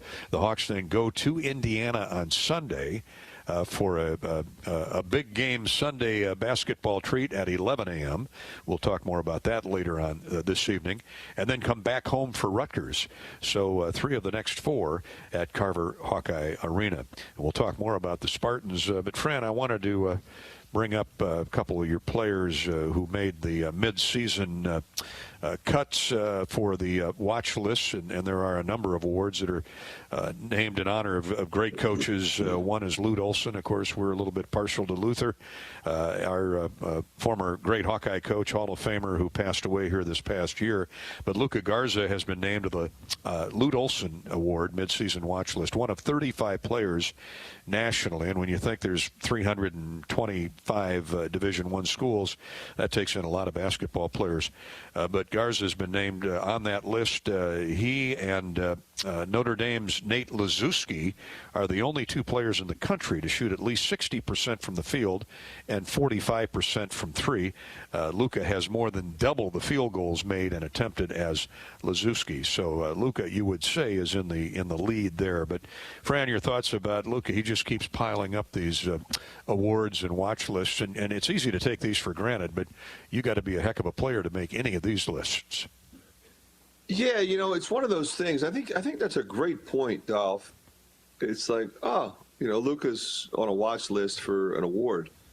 Well, he's probably going to win it, and he probably should. He got last year the Kareem Abdul-Jabbar Award, which he took great pride in and had an opportunity to speak to Kareem directly, which he really appreciated. The Lute Olson Award certainly seems like he would win that. I think he should win the Wooden Award. The guy just is relentless with his work ethic and most importantly, his productivity, which is how they're going to judge him in regard to these awards. And Coach Joe Wieskamp also, he's a semifinalist, one of 10 finalists for the Jerry West Award as a top shooting guard in the country. What's interesting about that, and Peter Jock was a finalist a couple years ago, and we didn't have I don't know how long they've been doing it exactly like this, if it's been 10 years, 15 years, 5 years, whatever. But what they do is you actually get on the phone with a committee of people, one of whom is Jerry West himself, and you talk about Peter Jock. So I'll do that. I'll get on the phone with the committee, with Jerry West, and I will talk about Joe Wieskamp. Then they will ask me specific questions. And these guys, when they have these awards named after them, they're very active in those discussions. So when Luka got the award, Kareem called me, and then he called Luka. I believe he also spoke to Frank. But before that, we had that same conversation about Luka. And Kareem was very, very interested in Luka playing defense. He could look at a sheet of paper and say, look at the guy's numbers, they're ridiculous. But he wanted to know, had he worked on his defense? Had he improved? And we talked about how Luka went from being a guy that struggled guarding ball screens when he first came to college to where he's really good now. Occasionally he'll get dragged a little too far, which sometimes isn't always his fault. But his activity, his awareness, his execution of staying in front of the guy, getting back to his guy, getting over. He blocked 55 shots last year. And that really impressed Kareem, that here's a guy who's a tremendous scorer and rebounder, but understands how important defense is to his team's ability to win. And I think that had a lot to do with Luka winning that award. And Fran, of course, Kareem played for John Wooden, and I was handed a note here by our producer, Corey Sheets, that February 1st today, the Los Angeles Athletic Club announced that the top 20, they're down to 20 now. They made the final cut there for the top 20 for the John Wooden Award. Luka Garza certainly on that list, so congratulations. He's being recognized now by 6 national Player of the Year lists, including the Wooden and Lute Olson. And Coach, while we're talking about great coaches, you're a Philly guy. John Chaney passed away over the weekend. One of my favorite coaches of all time because he spoke just how he felt, and that's what I always loved about him. 89 years old, great coach at Temple, built that program into a national powerhouse in the late 80s. I'm going from memory here. I think they made the championship game in 87. They certainly made the Final Four, as I remember, with Coach Chaney and Temple. And he's a Philly guy, too. Your thoughts and comments about Coach Chaney's passing? Very sad day in Philadelphia sports history. Just a classic, iconic Philadelphia legend is what Coach Chaney was. Played high school ball in Philly. Went to an HBC. You know, in those days, a lot of those inner city black kids didn't have the opportunity to go to schools in the ACC or the SEC. He was a terrific player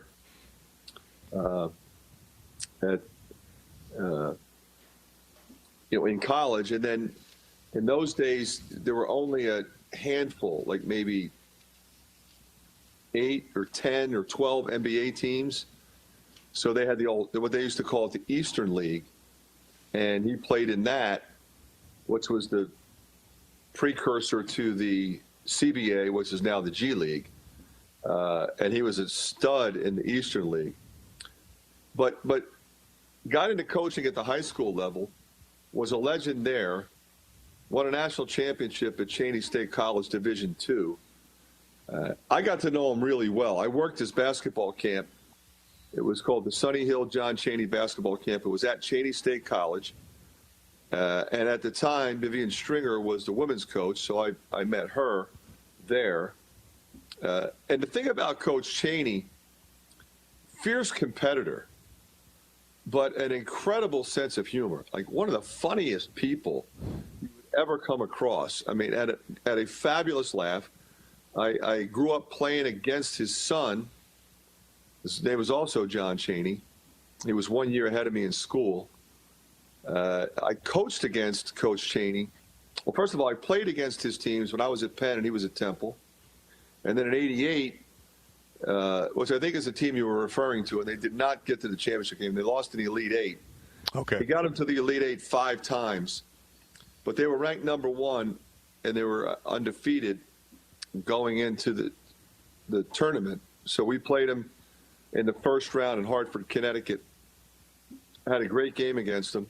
Played well. We played well. And they advanced. But he had a lot of great teams. He coached a lot of really good players. You know, he was unique. I think you said it. He said exactly what was on his mind. But the thing about him was, you know, and I wonder, like, you know, he was sort of sometimes referred to as an activist. But I don't think he would consider that flattering. He was just being who he was. He was just speaking the truth. And he was pretty much right most of the time. You know, when he spoke out about Prop 48, when Prop 48 came out, a lot of people thought that was a good idea because a generation of athletes, many of whom were African American, were kind of pushed through and had their eligibility completed without ever graduating. And they thought that by putting up tougher standards and making those kids pass that test, it would prepare them better. But what actually prepared them better was having better academic advisors in college, making sure they're picking the right courses, and making sure they have good grades and not put so much of someone's future on one test score. And eventually everybody came to see and agree with him that he was 100% right. But he had a voice. He had credibility. So when he spoke, things would change. And I was thrilled for him when he got into the Hall of Fame. You know, I think having the opportunity to be one of the most visible college basketball coaches for so long at a school in Philadelphia, I think that was really important to him. He lived not far from Chaney, or not far from Temple. Chaney State's just 30 miles or so outside of Philly, so he didn't have to go that far to coach there. But I think being a Philly guy and coaching at Chaney State and coaching at Temple and living in Philly, and having his family close by and his friends, still the same friends he had growing up. Really an interesting guy, but I think what I'll remember, because like I said, I worked this camp for many years, and I got to know him well, and I was with him a lot.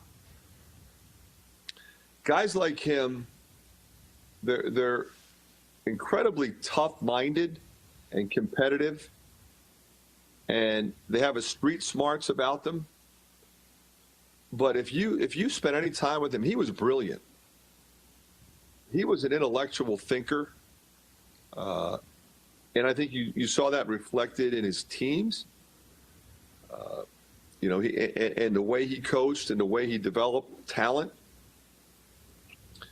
Who would think that you could actually get a group of college kids to buy into to practicing every day at 6 a.m.? I think you'd have a revolution on your hands now with that. College kids don't want to practice at 6 a.m. But not only did they do it, they accepted doing it. They got better from it. And every year they were competing for championships, both in their conference, in the Big Five, and then also on a national level. So he'll be sorely missed by the basketball community, by the people who knew him. And the city of Philadelphia is hurting right now. I can imagine a lot of great bloodlines came out of Philly over the years where basketball is concerned, certainly. John Chaney right at the top of that list. And I'll forever love the stare down, shout down he had with Calipari when John was the coach. Well, very rarely do you say at a press conference you're going to kill somebody and then go try to do it. Good John point. was angry. I will tell you Premeditated. John Chaney might be the last guy on planet Earth that anybody would want to fight. You do not want any part of that. You do not want to fight. Calipari didn't. At 89, you didn't want to fight John Chaney. Let me tell you that. That voice was scary enough. But I could see him. He said he was going to strangle you. He was going to strangle you. He tried to finish Calipari off right there at the podium. John just kind of... Cal backed off. Cal just sat there with his mouth and eyes wide open. And well, the funny thing was to watch those two, because remember I said John's got a great sense of humor. And what he did, like later on, he and John would speak together at places, and they would tell stories and laugh and have the place in hysterics. John Calipari and John Chaney ended up, they were fierce and bitter rivals and became dear friends, which I think says a lot about both of those guys. It really does. Sure does. And that's when Cal was at UMass, right, Coach? Yeah. Yes. Yeah, in the A-10. Would that have been the old Atlantic 10? When he got that UMass job, I actually interviewed for that job in 1988 when John got it. I'm going to tell you guys, it wasn't a good job. I mean, I went up to interview for it. It was an Atlantic 10 job. I was coaching in the old East Coast Conference, which doesn't even exist anymore.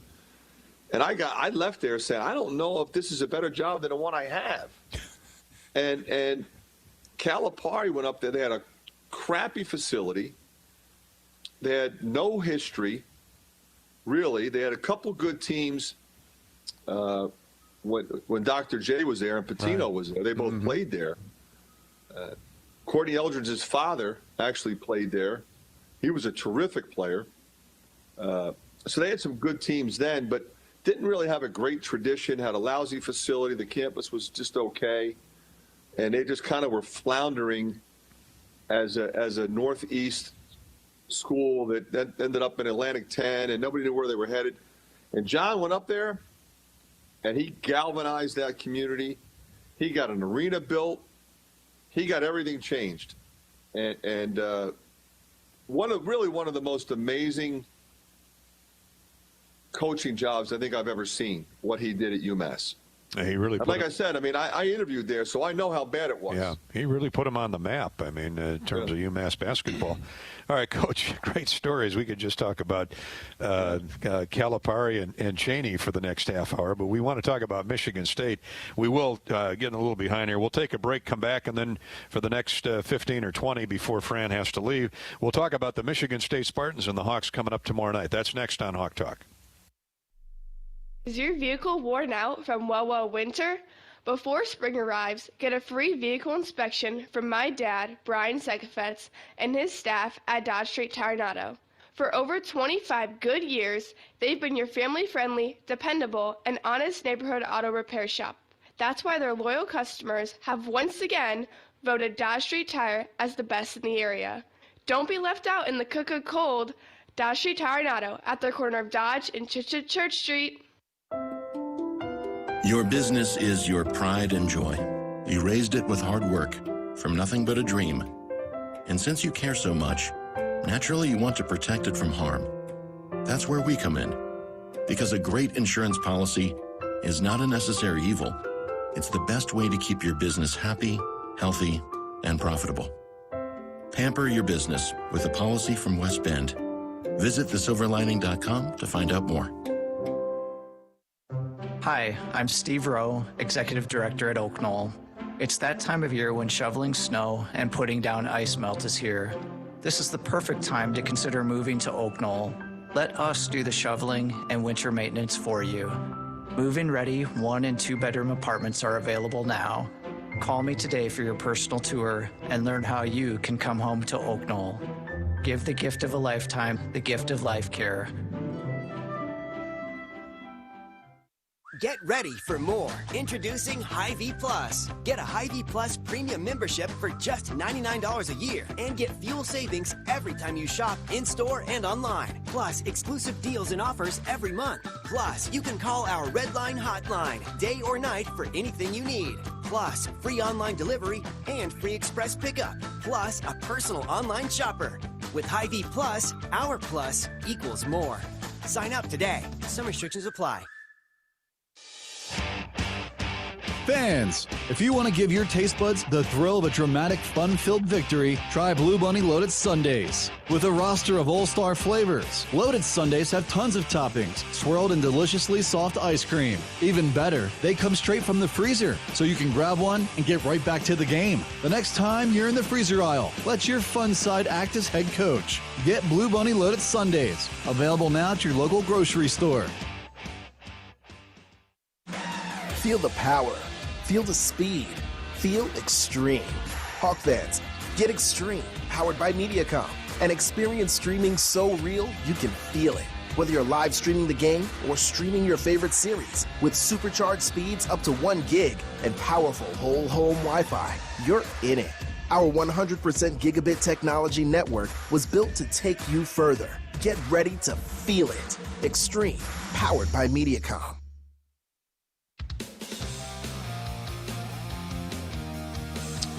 Hawk Talk tonight from Iowa City. Good evening. Welcome back to our program with Coach Fran McCaffery. Coach is with us until 8 o'clock tonight.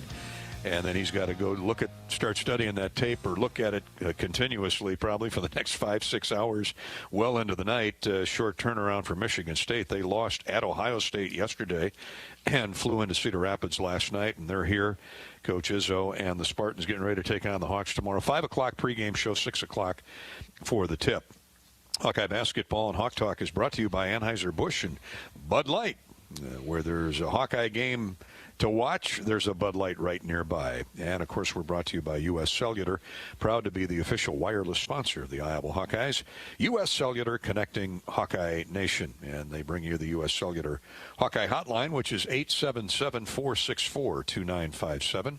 You can reach us on Twitter at Gary Dolphin or on Facebook.com/Voice of the Hawks. You can watch the program streaming live at HawkeyeSports.com or YouTube.com/Hawkeye Radio Network. We'll bring Coach back in here now and talk about Michigan State. Fran, it's a rare moment when Michigan State comes to town, 8-6 and 2-6 in the Big Ten. But this crazy year, anything's possible. And we know Tom Izzo has terrific athletes, terrific players. He does every year. But before we get into individual personnel, what are you seeing with the Spartans overall, just in a general picture? Remember, guys, they were preseason ranked number 4 in the country. I think a big question coming into the season was, how would Josh Langford look? And he's looked really good. He's back playing. He's a veteran guy. Aaron Henry put his name in, came back. He looks really good. And Joey Hauser was sitting out, the transfer from Marquette. terrific players, 6'9". But they have a multitude of guys in the middle, Kithier, Bingham, Marble, really talented. Then you have Hogard and Foster Lawyer at point, along with Rocket Watts, who plays both spots. So they got a lot of weapons. They didn't shoot it well yesterday. They had their chances. They played hard, but they just couldn't make some threes go when they needed them. They missed a couple free throws. It happens. But, if they put it together, they can beat anybody. It's a really good wins early in the season. A scary team in so many ways. You know how Tom's teams defend. You know how they rebound. You know how they push it on the break. And like I said, they got a lot of different guys that can score. So, we really have to be focused and locked into a lot of different factors. And, Coach, Michigan State, I think they were affected a little bit by a lengthy delay there with the virus. And what concerns you the most when you face them tomorrow? Well, I think anytime you play them, it's always going to be transition defense, and it's going to be their defense on you. It's going to be physical, and they're going to push it at you 100 miles an hour. And they run great stuff. I mean, Tom's always had a million different plays with different counters. So it's one of those teams where surprisingly they execute really well considering the number of different actions that they run. So kudos to him and the guys that he's had there. Fran, and Joey, you mentioned Joey Hauser. He's the Marquette transfer. He hung a career-high 27 on Wisconsin opening day, Christmas Day. What is he, about 6'8", 6'7", 6'9", somewhere in that range? He can score from all over, can't he? Yeah, he's a really talented guy. He played AAU with Joe Wieskamp. He can shoot it from three. He can put it on the deck. He can pass it. He's got guard skills. He's got a good frame. He's about 220. But just a smart, savvy guy. Knows how to use his body. Doesn't rattle. Kind of a confident guy. And a guy you got to pay a lot of attention to. The great Michigan State teams have always had that unstoppable point guard. They've struggled with the consistency at that position. Of course, they've lost some great players over the years, too. But is Rocket Watts, is he the answer? Is he the true point guard he's looking for? Well, he started yesterday. The thing about Rocket is he can be, but he's also a scorer. He's got, a lot of juice, which you can, ascertain from his name. He's fast. He's crafty in ball screens. He's great in transition. And he's talented enough and versatile enough to play either spot. Lawyer's pretty much a point guard. Hogard's pretty much strictly a point guard. All three of them have started at one point or another. And, Coach, whenever I see Michigan State, I think rebounding. I think you better block them out. You better put your body on somebody on the defensive board, or they're going to come climbing over the top of you. But your rebounding has been good this year. You're, I think, +5 in the numbers. Yeah, which is really impressive considering, we had been starting a team it's not real big. Right. Connor's a 6'5", 4-man, and luckily Weezy's a 6'7", 3-man. Luka's obviously big, and then we could bring Jack and Keegan in and Patrick. So we do have some size coming off the bench. But I think our guards are sticking their nose in there and rebounding, which is important. In this league, with the schedule that we put together, you could argue that rebounding is the most important factor every night. Coach, let's go to Facebook and Twitter. We've got them lined up here. Jim, we'll start with Jim. Coach, Michigan State game being rescheduled to tomorrow night. Were there any conversations on what the day was to play? How much input did the schools have? This came up last week as well. You really don't have much input, do you? Well, you kind of do, but, and I think it's a perfectly legitimate question. It's one of those things where when you're trying to get two teams to play and you factor in the rest of both of their team's schedules, with Michigan State missing other games, you have limited dates. You know, it's almost like you just put it on a calendar and say, okay, we got to play it here. You know, so it's one of those things they ask you, hey, does this work? This is what we think is the best. This is what we think is the most fair. And you can say, no, we're not doing that. And they're going to say, yeah, you are. You're playing on that date, so good luck. So the best thing to do is to just appreciate the schedulers in our league and recognizing that they have a hard time right now. Even if you didn't have teams going on pause, it was going to be difficult. So we're all in. You know, just play when the games are scheduled and when they're rescheduled. Fran, having said that, do you think we'll get all these games in, all these teams? Not Iowa, but there's some teams there that they've been off for a long time now. I'm thinking Nebraska and now Michigan. How are they going to squeeze all that in? I think they'll get it done. It's not going to be easy, Bobby. You're right. I mean, you're going to be playing sometimes every other day. Yeah. You know, and you know, maybe you get to the end and you don't play one or two, but that's why I think one of the things I would like to have seen, and I think the NCAA really was kind of pushing for this, and there's just so many different committees that have input. We should have gone to a flat 27. So if you're going to lose a couple games, go schedule somebody that is also looking for a game. So you don't go 8 days without a game. That was the problem. But we kind of, as you can imagine, with our TV contracts being what they are, we want to play 20 league games. The TV partners of ours, they want Big Ten games. And it's going to help your net rating anyway for the NCAA tournament. But it would be nice to be able to maybe squeeze a game in if you had an opportunity. But we'll deal with what we have. All right. I like the Fran McCaffrey quote, bring the games on. The guys would rather play games and have a 3-4 hour practice. Absolutely. They want to play the games. Josh. 100% right, though. Okay, Coach. Josh says on Facebook, Josh, Coach, I love your team. I love the fight they've shown all season. I really like the Hawks' chances come March on neutral courts. With that said, how do we get J-Bo more shots? Does it make sense to play him at the 2 more and let another guard drive and kick? Go get good luck against Sparty tomorrow. You know, and we've done that with J-Bo, and I think it's a good idea. The thing that he does out of the point guard position, I mean, he's got great feel. He throws it ahead. He gets it inside. He'll get downhill off a ball screen, but when he gives it up, he becomes a screener. You know, a lot of shooters understand that. And Bobby, you were a shooter. You know, a lot of times, you know, the more screens you set, the more open you are. And he gets that. And because people are harassing him and chasing him, he becomes essentially a double screener. So he does move without the ball. Whether he brings it down or whether we move him to the off-guard position, he's going to be all over the floor anyway. He's going to cut through. He's going to be in the corner. He's going to be on the wing. He's going to be at the top. It's not like he brings it down and stands there.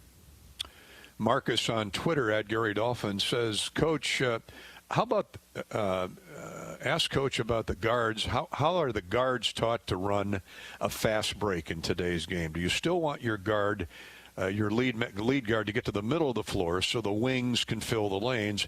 In watching basketball at all levels, it seems to me that I see more guys run a break on one side of the court. Thanks, and go Hawks. I think that's a good observation by him. A lot of teams do. They kind of run a right side break. Sometimes teams just sort of tend to head that way because most guys are right-handed. So it's not something that's deliberate. It's just kind of something that happens.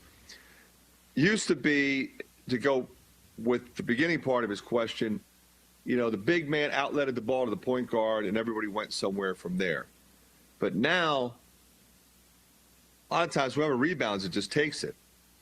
You know, if Patrick gets it, he just goes. You know, Keegan can do the same thing. Connor, the same thing. Weezy, CJ.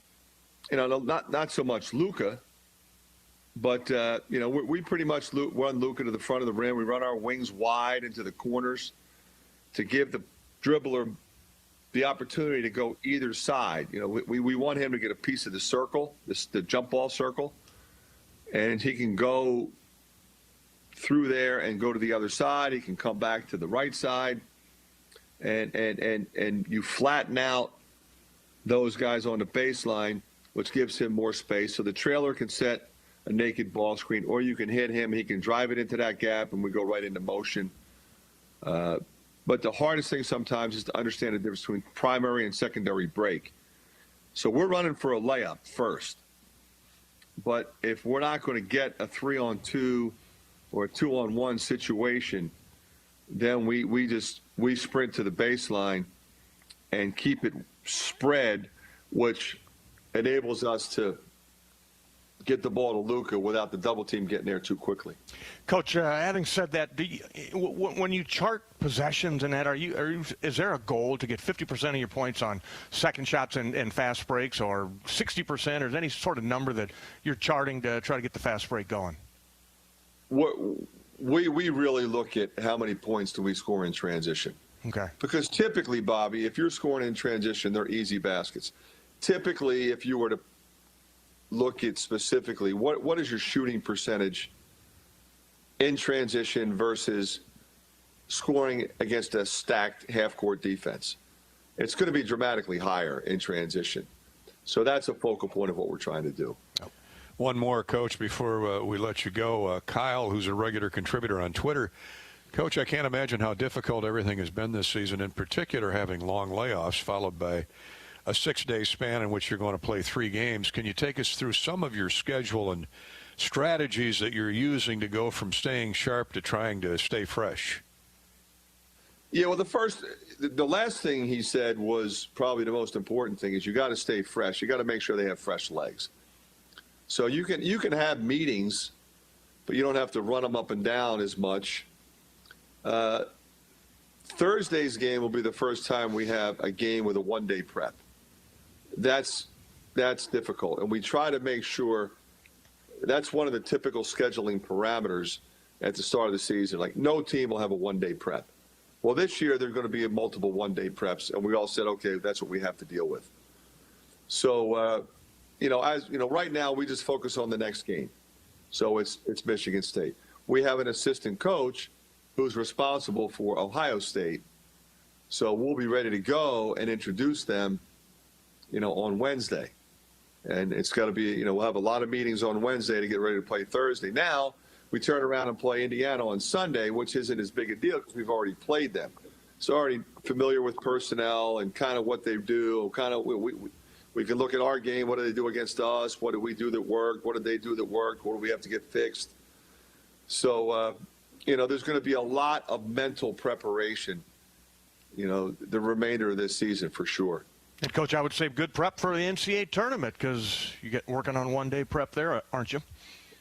And that's one of the arguments all the time at the front end. Like, hey, maybe we should do more of this because if you're going to make the Sweet 16, you got to win Thursday, Saturday, or Friday, Sunday. You're 100% right, Bobby. And the Big Ten tournament's similar, very similar, so it's coming fast. Exactly. Coach. Fran, thanks so much for your time. Great stuff tonight. We'll see you tomorrow. Really enjoyed it, guys. Take care. Coach. Coach McCaffrey off to the film room to start looking at Michigan State. And that, you think about there's going to be multiple 1-day preps. Your point about Nebraska, 5 games behind? I'm looking at the standings right now. Michigan State's played 14 games. Let's see. The Hawks have played 16 games. Nebraska's played what? Rutgers has played 5. Played 12 games, 4 and 8. Yeah, 12. So you've got as many as 16 and as few as 12. That's and what's February? 28 days, 29 days. Short month. Yeah, it's really going to be something here between. Exciting for us. Yeah. Because we get to watch this unfold. But I have nothing on my calendar but Hawkeye basketball. No grocery shopping? No, I don't even go in there no more. And we know you don't put plowing the driveway on your calendar because as goofy as this winter's been. Yeah, you just keep her warmed up. Indeed. Let's pause 10 seconds for station identification. You're listening to Hawk Talk with the head coach of the Iowa Hawkeyes, Fran McCaffrey. A 10-second ID break for our wonderful network affiliates to identify themselves. This is Hawk Talk.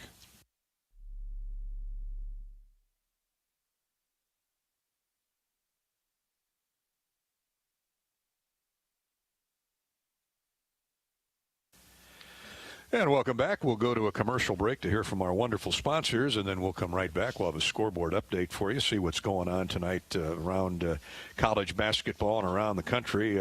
That's ahead here on Hawk Talk with Fran McCaffrey when we return. Get your ice cold Bud Light Seltzer here. Even though you can't go to the game, doesn't mean the game can't be brought to you now here.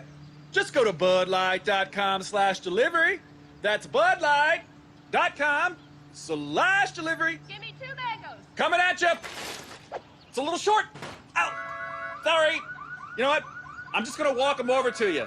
Whenever there's a game to watch, there's a Bud Light there. Enjoy responsibly. Anheuser-Busch, Bud Light Beer, and Bud Light Seltzer, IRC Beer, beer in Texas, St. Louis, Missouri. They say nothing in life is free. Well, we're here to tell you they're wrong. Because when you switch to US Cellular, you can get the latest 5G phones for free with no hidden requirements. Yes, you heard that right. The Samsung Galaxy S20 FE or the Google Pixel 5 for free with no hidden requirements. As in zip, zilch, zero. And the best part is, 5G is included on all plans. So go ahead, make the upgrade to 5G today. US Cellular. Terms and conditions apply. See store or uscellular.com for details. Like any winning team, it takes every part of EMC insurance companies working together to successfully ensure that our agents, policyholders, and employees can count on EMC. And they do. They count on our broad range of insurance products and services. They count on our superior level of personalized service, and they trust that we will continue to be a financially stable partner, just like we have been for more than 100 years. All of this makes EMC one of the nation's premier insurance companies, and that's something you can always count on.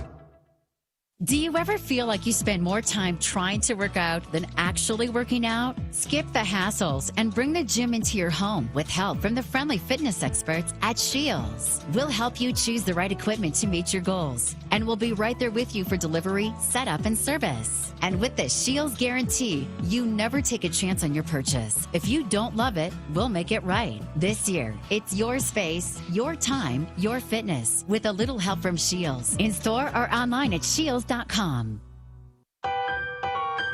The Iowa Lottery's new cash game is clearly different. What? How? Because you can see right through it. How can you see through a ticket? Well, it's clear. What's clear? I don't understand. I'm being as clear as I can, just like the new scratch ticket. Okay, I'm still unclear. How much cash can you win? $100,000 top prize on the ticket plus $200,000 in Play It Again prizes. That's a lot of cash. Clearly. The new cash game from the Iowa Lottery. The difference is clear. Visit ialottery.com for rules and complete details. Woohoo! Expert care for sports injuries means getting back in the game sooner and stronger. I'm Dr. Brian Wolf, Director at University of Iowa Sports Medicine and Team Physician for the Iowa Hawkeyes. You should never play through pain. That's why our sports medicine experts are here for you with same day, next day, and evening appointments. For imaging, therapy, or surgery, choose the team the Iowa Hawkeyes choose. Schedule a visit at uihc.org/sportsmedicine. Welcome back to Hawk Talk with Iowa basketball coach Fran McCaffrey. Brought to you by our Fight for Iowa podcast. Search your favorite podcast platform and subscribe to the official podcast of the Iowa Hawkeyes, the Fight for Iowa podcast presented by the Iowa Lottery. We've got Bob Stoops, former Hall of Fame coach at Oklahoma, a great player at Iowa. He's going into the College Football Hall of Fame with Andre Tippett. Now, we've had Bobby on our podcast for a few days. Andre Tippett will be our next guest coming up starting on Wednesday, presented by the Iowa Lottery. And we're brought to you by the Iowa Corn Cyhawk Series. On hold for this season, Iowa's corn farmers will continue to stand, though, behind this unique series and everything it stands for, because here in Iowa, we grow corn. But the truth is, corn grows Iowa. Let's take a look at the U.S. Bank scoreboard update. Nothing going on in the Big Ten tonight. Drake is in the top 25 for the first time this year. The Bulldogs beat Illinois State 95-60 yesterday, this weekend, and remain unbeaten at 17-0. What a year for the Bulldogs. Oklahoma is tipping off at Texas Tech as we speak. That's an 8 o'clock start down in Lubbock. Actually, that Drake score was from tonight. Drake over Illinois State tonight, 95-60. Coach DeVries and the crew winning again. What a year Drake's having. Duke and Miami, that has just gone final. And Miami edged the Duke Blue Devils 77-75. Oregon and UCLA, that has been postponed, no doubt due to COVID. That's our U.S. Bank scoreboard update, and we're back with more Hawk Talk with Coach McCaffrey and Bobby Hansen right after this. Staying connected means games can still feel like this, even if they actually sound like this. That's why U.S. Cellular is building a 5G network that works from outside to inside uninterrupted, so you can stay connected even if you aren't at the game. Right now, get unlimited data for just $30 a month. Check out uscellular.com for more info. U.S. Cellular. Data may be temporarily slower than other traffic in times of congestion. Video streams at up to 480p DVD quality. Credit approval and autopay paperless billing required. Additional terms apply. Primary care providers should be able to look at patients, read between the lines, and know something's not right. Hi, I'm Dr. Denise Martinez at University of Iowa Healthcare. 80% of conditions can be treated by a family medicine doctor, so our comprehensive and caring approach is key. And if it turns out to be serious or out of our scope, we'll connect you to the right specialists right away. With experts all across the region, find one near you at uihc.org. Get ready for more. Introducing Hy-Vee Plus. Get a Hy-Vee Plus premium membership for just $99 a year and get fuel savings every time you shop in-store and online. Plus, exclusive deals and offers every month. Plus, you can call our Red Line hotline day or night for anything you need. Plus, free online delivery and free express pickup. Plus, a personal online shopper. With Hy-Vee Plus, our plus equals more. Sign up today. Some restrictions apply. Hi, Hawkeye fans. Gary Dolphin here for UPS. Your customers want more from your business. You've got to make more happen, whether they're in Coralville or on the other side of the world. Globally or locally, UPS is building solutions to help businesses give their customers exactly what they want. More made easy. UPS, the official logistics company of Iowa Athletics. Experience the benefit of Blue with a Medicare supplement plan from Wellmark Blue Cross and Blue Shield. With our plans, you'll enjoy nationwide access to care, optional dental, vision, and hearing coverage, and more. Call 1-888-616-8927 or go online to wellmark.com/Medicare plans. You may even qualify for a special household discount. This is the benefit of Blue. Wellmark Blue dental product available to Iowa residents only. Must reside in the service area of the plan. Wellmark Medicare supplement insurance plans are not connected with or endorsed by any government agency.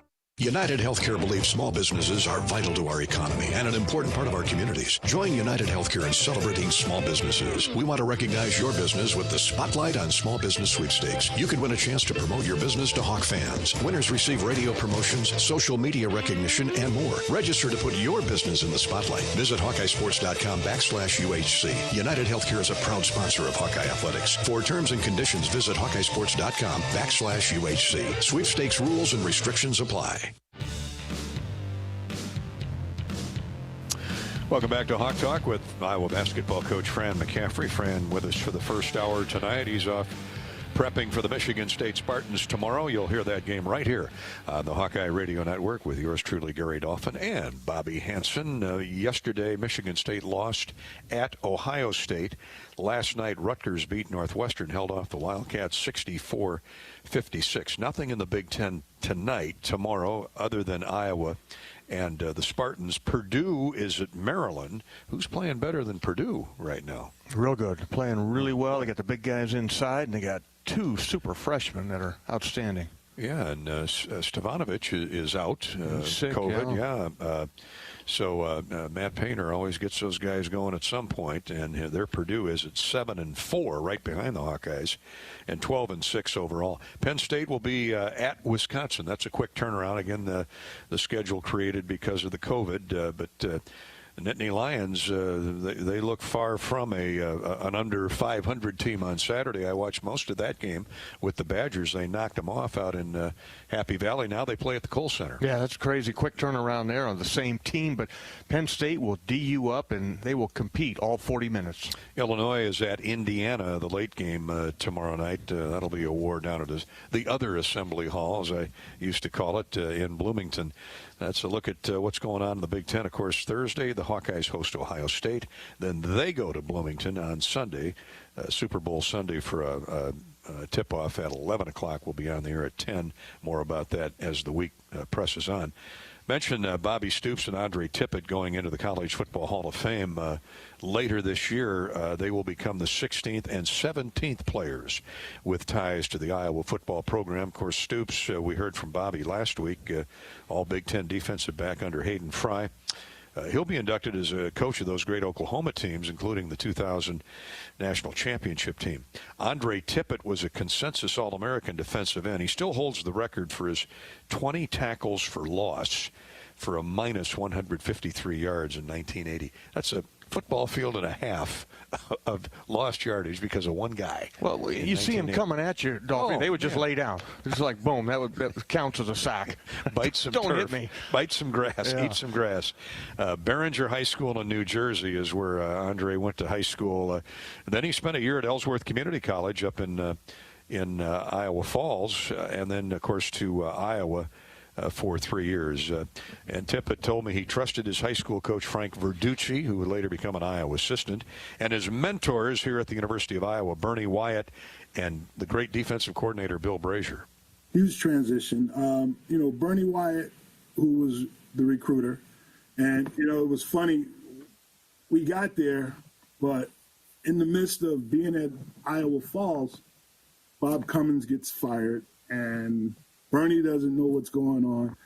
Now I'm feeling like a nomad. I'm feeling like a man out there on the island by himself. And I'm like, Bernie, what's going on? I'm calling every other day to find out, Hayden wants me. What's the deal? Is it still going to happen?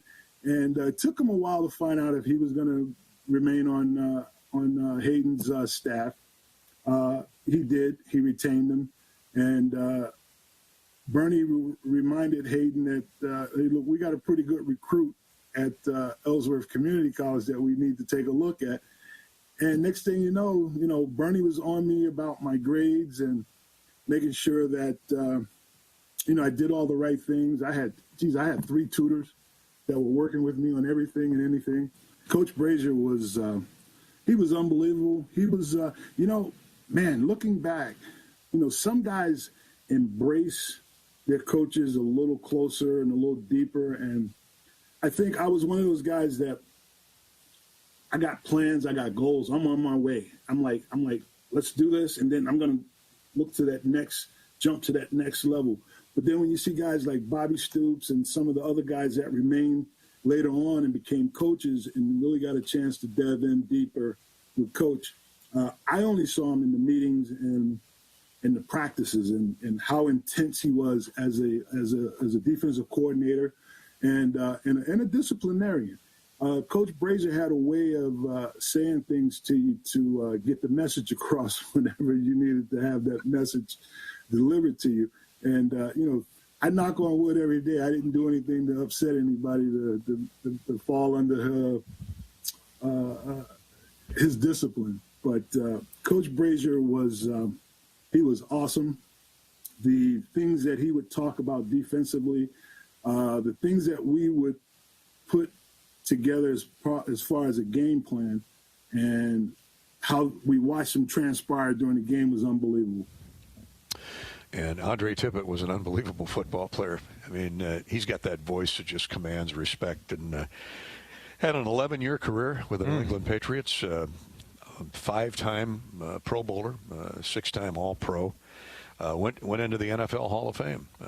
Rarely do you go to the NFL Hall of Fame before you go to the College Football Hall of Fame, but leave it to Andre Tippett to go in reverse order. Remarkable career, Gary, when you think about it. I mean, he comes from just really, really rough area of New Jersey there in the Newark area and comes out to Iowa. Probably had no idea what Iowa Falls, but fell in love with the people there and was being recruited. Here you come to Iowa City, a new coach, and you bring your talents, you retain your coaches here, and you persevere through a lot. But I think knowing Andre, we all lived together, ate together, hung out together here on campus. He was a disciplinarian in his own right through karate. I think at the time he was a second or third degree black belt. Martial arts. In the martial arts, yes. So it really, really helped him in football and in life. He still continues to study that discipline. And congratulations to Andre Tippett. It's an honor to call him a friend. Two great athletes, Bobby Stoops and Andre Tippett, the latest members of the Iowa contingent that are now in the College Football Hall of Fame. While we're talking Hawkeye football, congratulations to Athletic Director Gary Barta. He was extended his term as the chair of the College Football Playoff Committee. They met last week, welcome in new members to the 13-person committee, and then elected Gary to continue as selection committee chair for a second year through the 2021 football season. And I tell you what, if they can survive this year, they can get anything done. So Gary, congratulations. And they now call it the late football signing period is coming up this Wednesday. The Hawks have 17 signed, sealed, and delivered. They've got a couple of verbal commits that we're not allowed to talk about, of course, here tonight. But they did pick up a couple of terrific high school players, one from Florida, one from Iowa. And many of you, if you follow the recruiting websites, you know who they are. They will sign letters of intent on Wednesday, February 3rd. And that will give Iowa a class of 19. And of course, with this crazy transfer portal, there might be some added throughout the spring and summer months. But that class of 19 will represent or rank as the 21st best class in the country.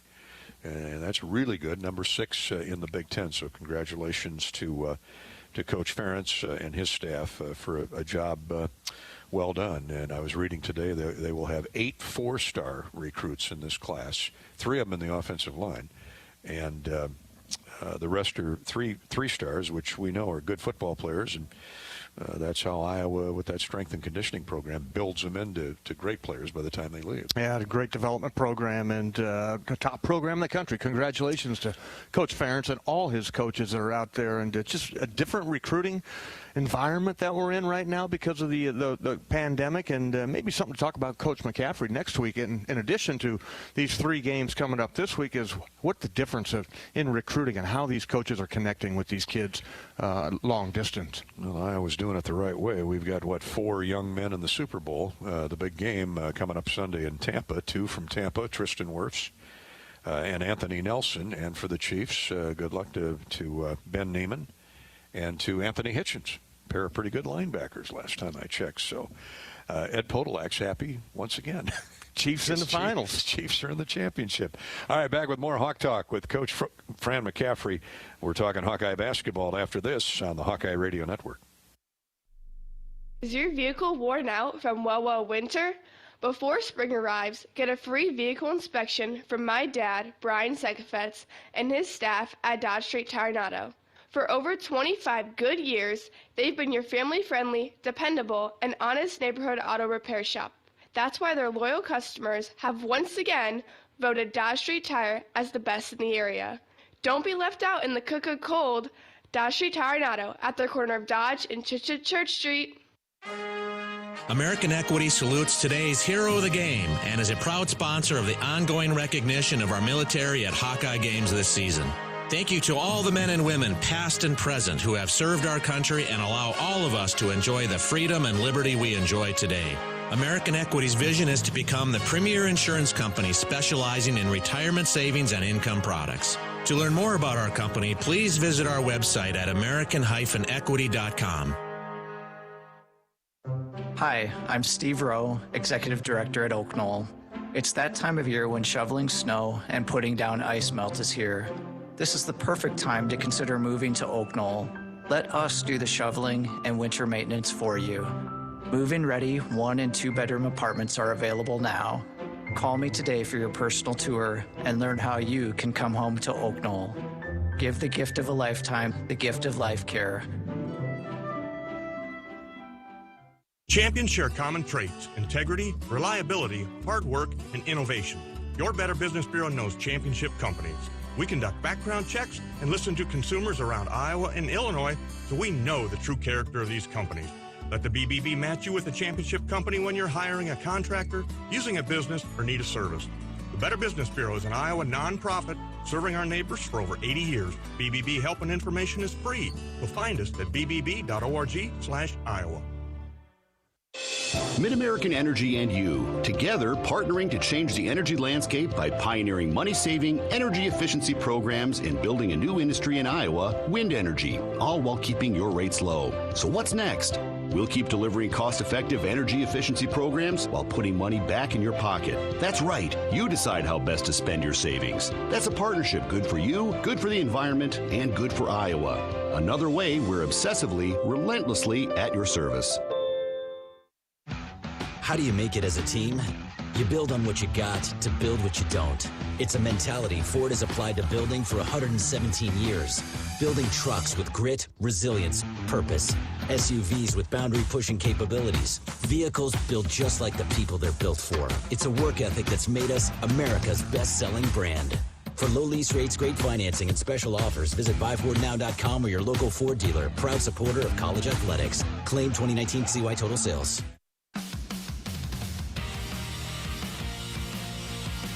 Welcome back to Hawk Talk.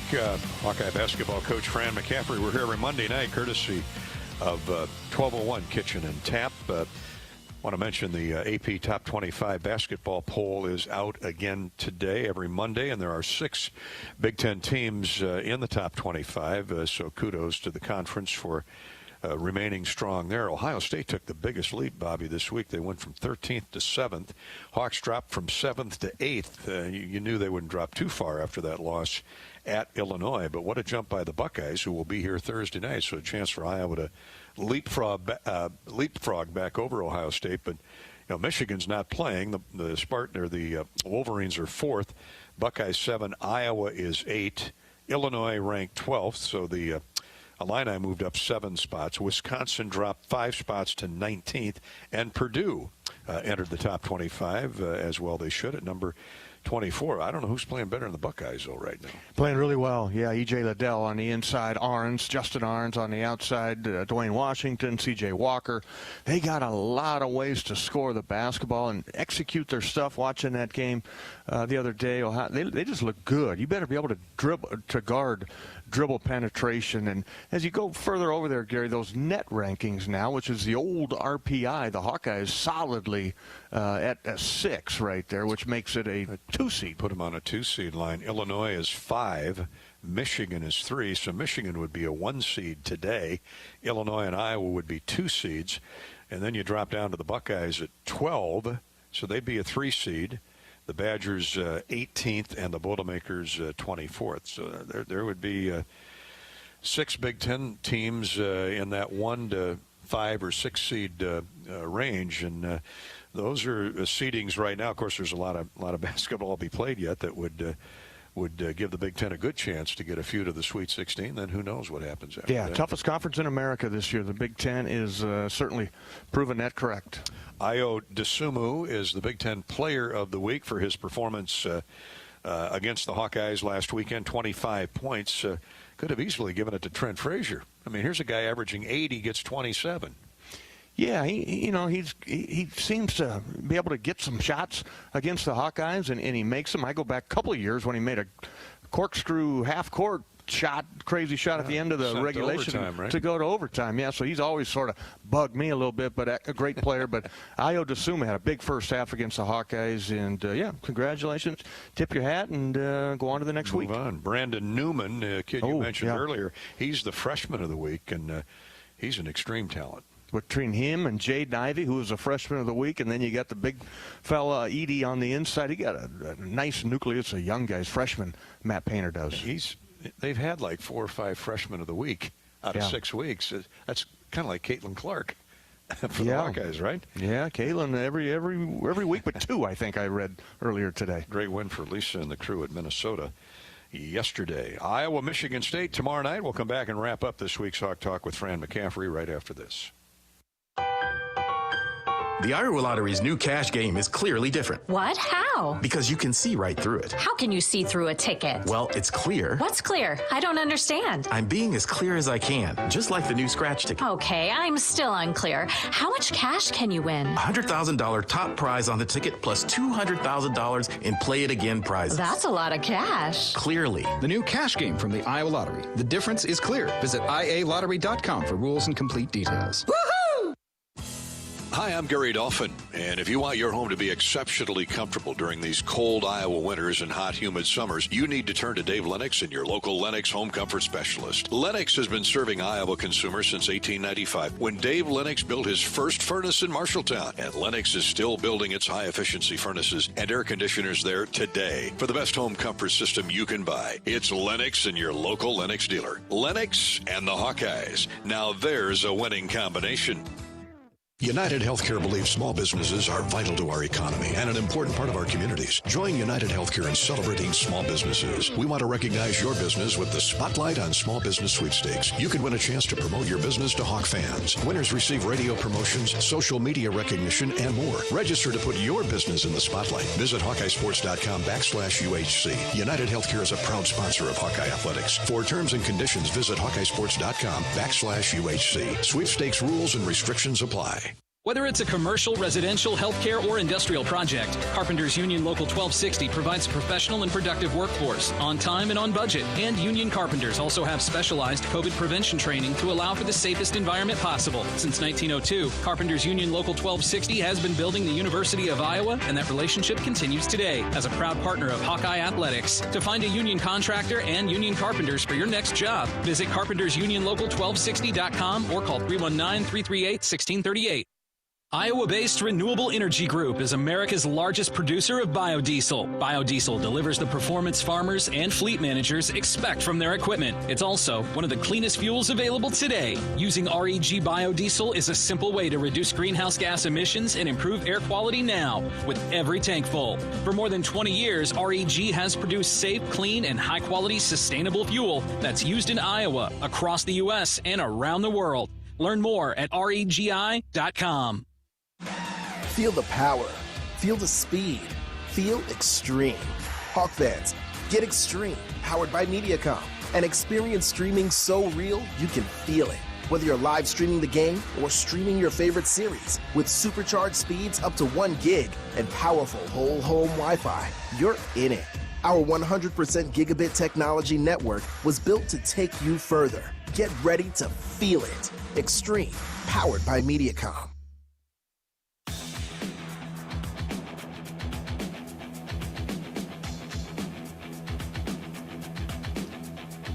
About a minute left in this week's Hawk Talk with Coach McCaffrey. We've been plugging all of our other teams here. Let's give a shout out to Tom Brands and his #1 Hawkeye wrestlers, the top-ranked Hawks. 3 pins and 3 major decisions in dismantling Illinois yesterday, 36-6 at Carver Hawkeye Arena. I'm out of superlatives for Spencer Lee. I don't know how else you can describe the guy, Bobby. He's just unbelievable. Got another pin, Jaden Ironman, who's 141-pound, ranked #1. He got a stop or a pin, a fall, as did Cassiope at heavyweight. Major decisions from Austin DeSanto, Caleb Young, and Michael Kemmer. And they didn't have Alex Marinelli. He's ranked #1 at 65, but he's out with a sickness. We hope that's not anything too prolonging. Okay, way to go. Keep it up, wrestlers. That's it for Hawk Talk this week with Coach McCaffrey. We'll talk tomorrow night at 5, the Hawks in Michigan State. Good night, everybody.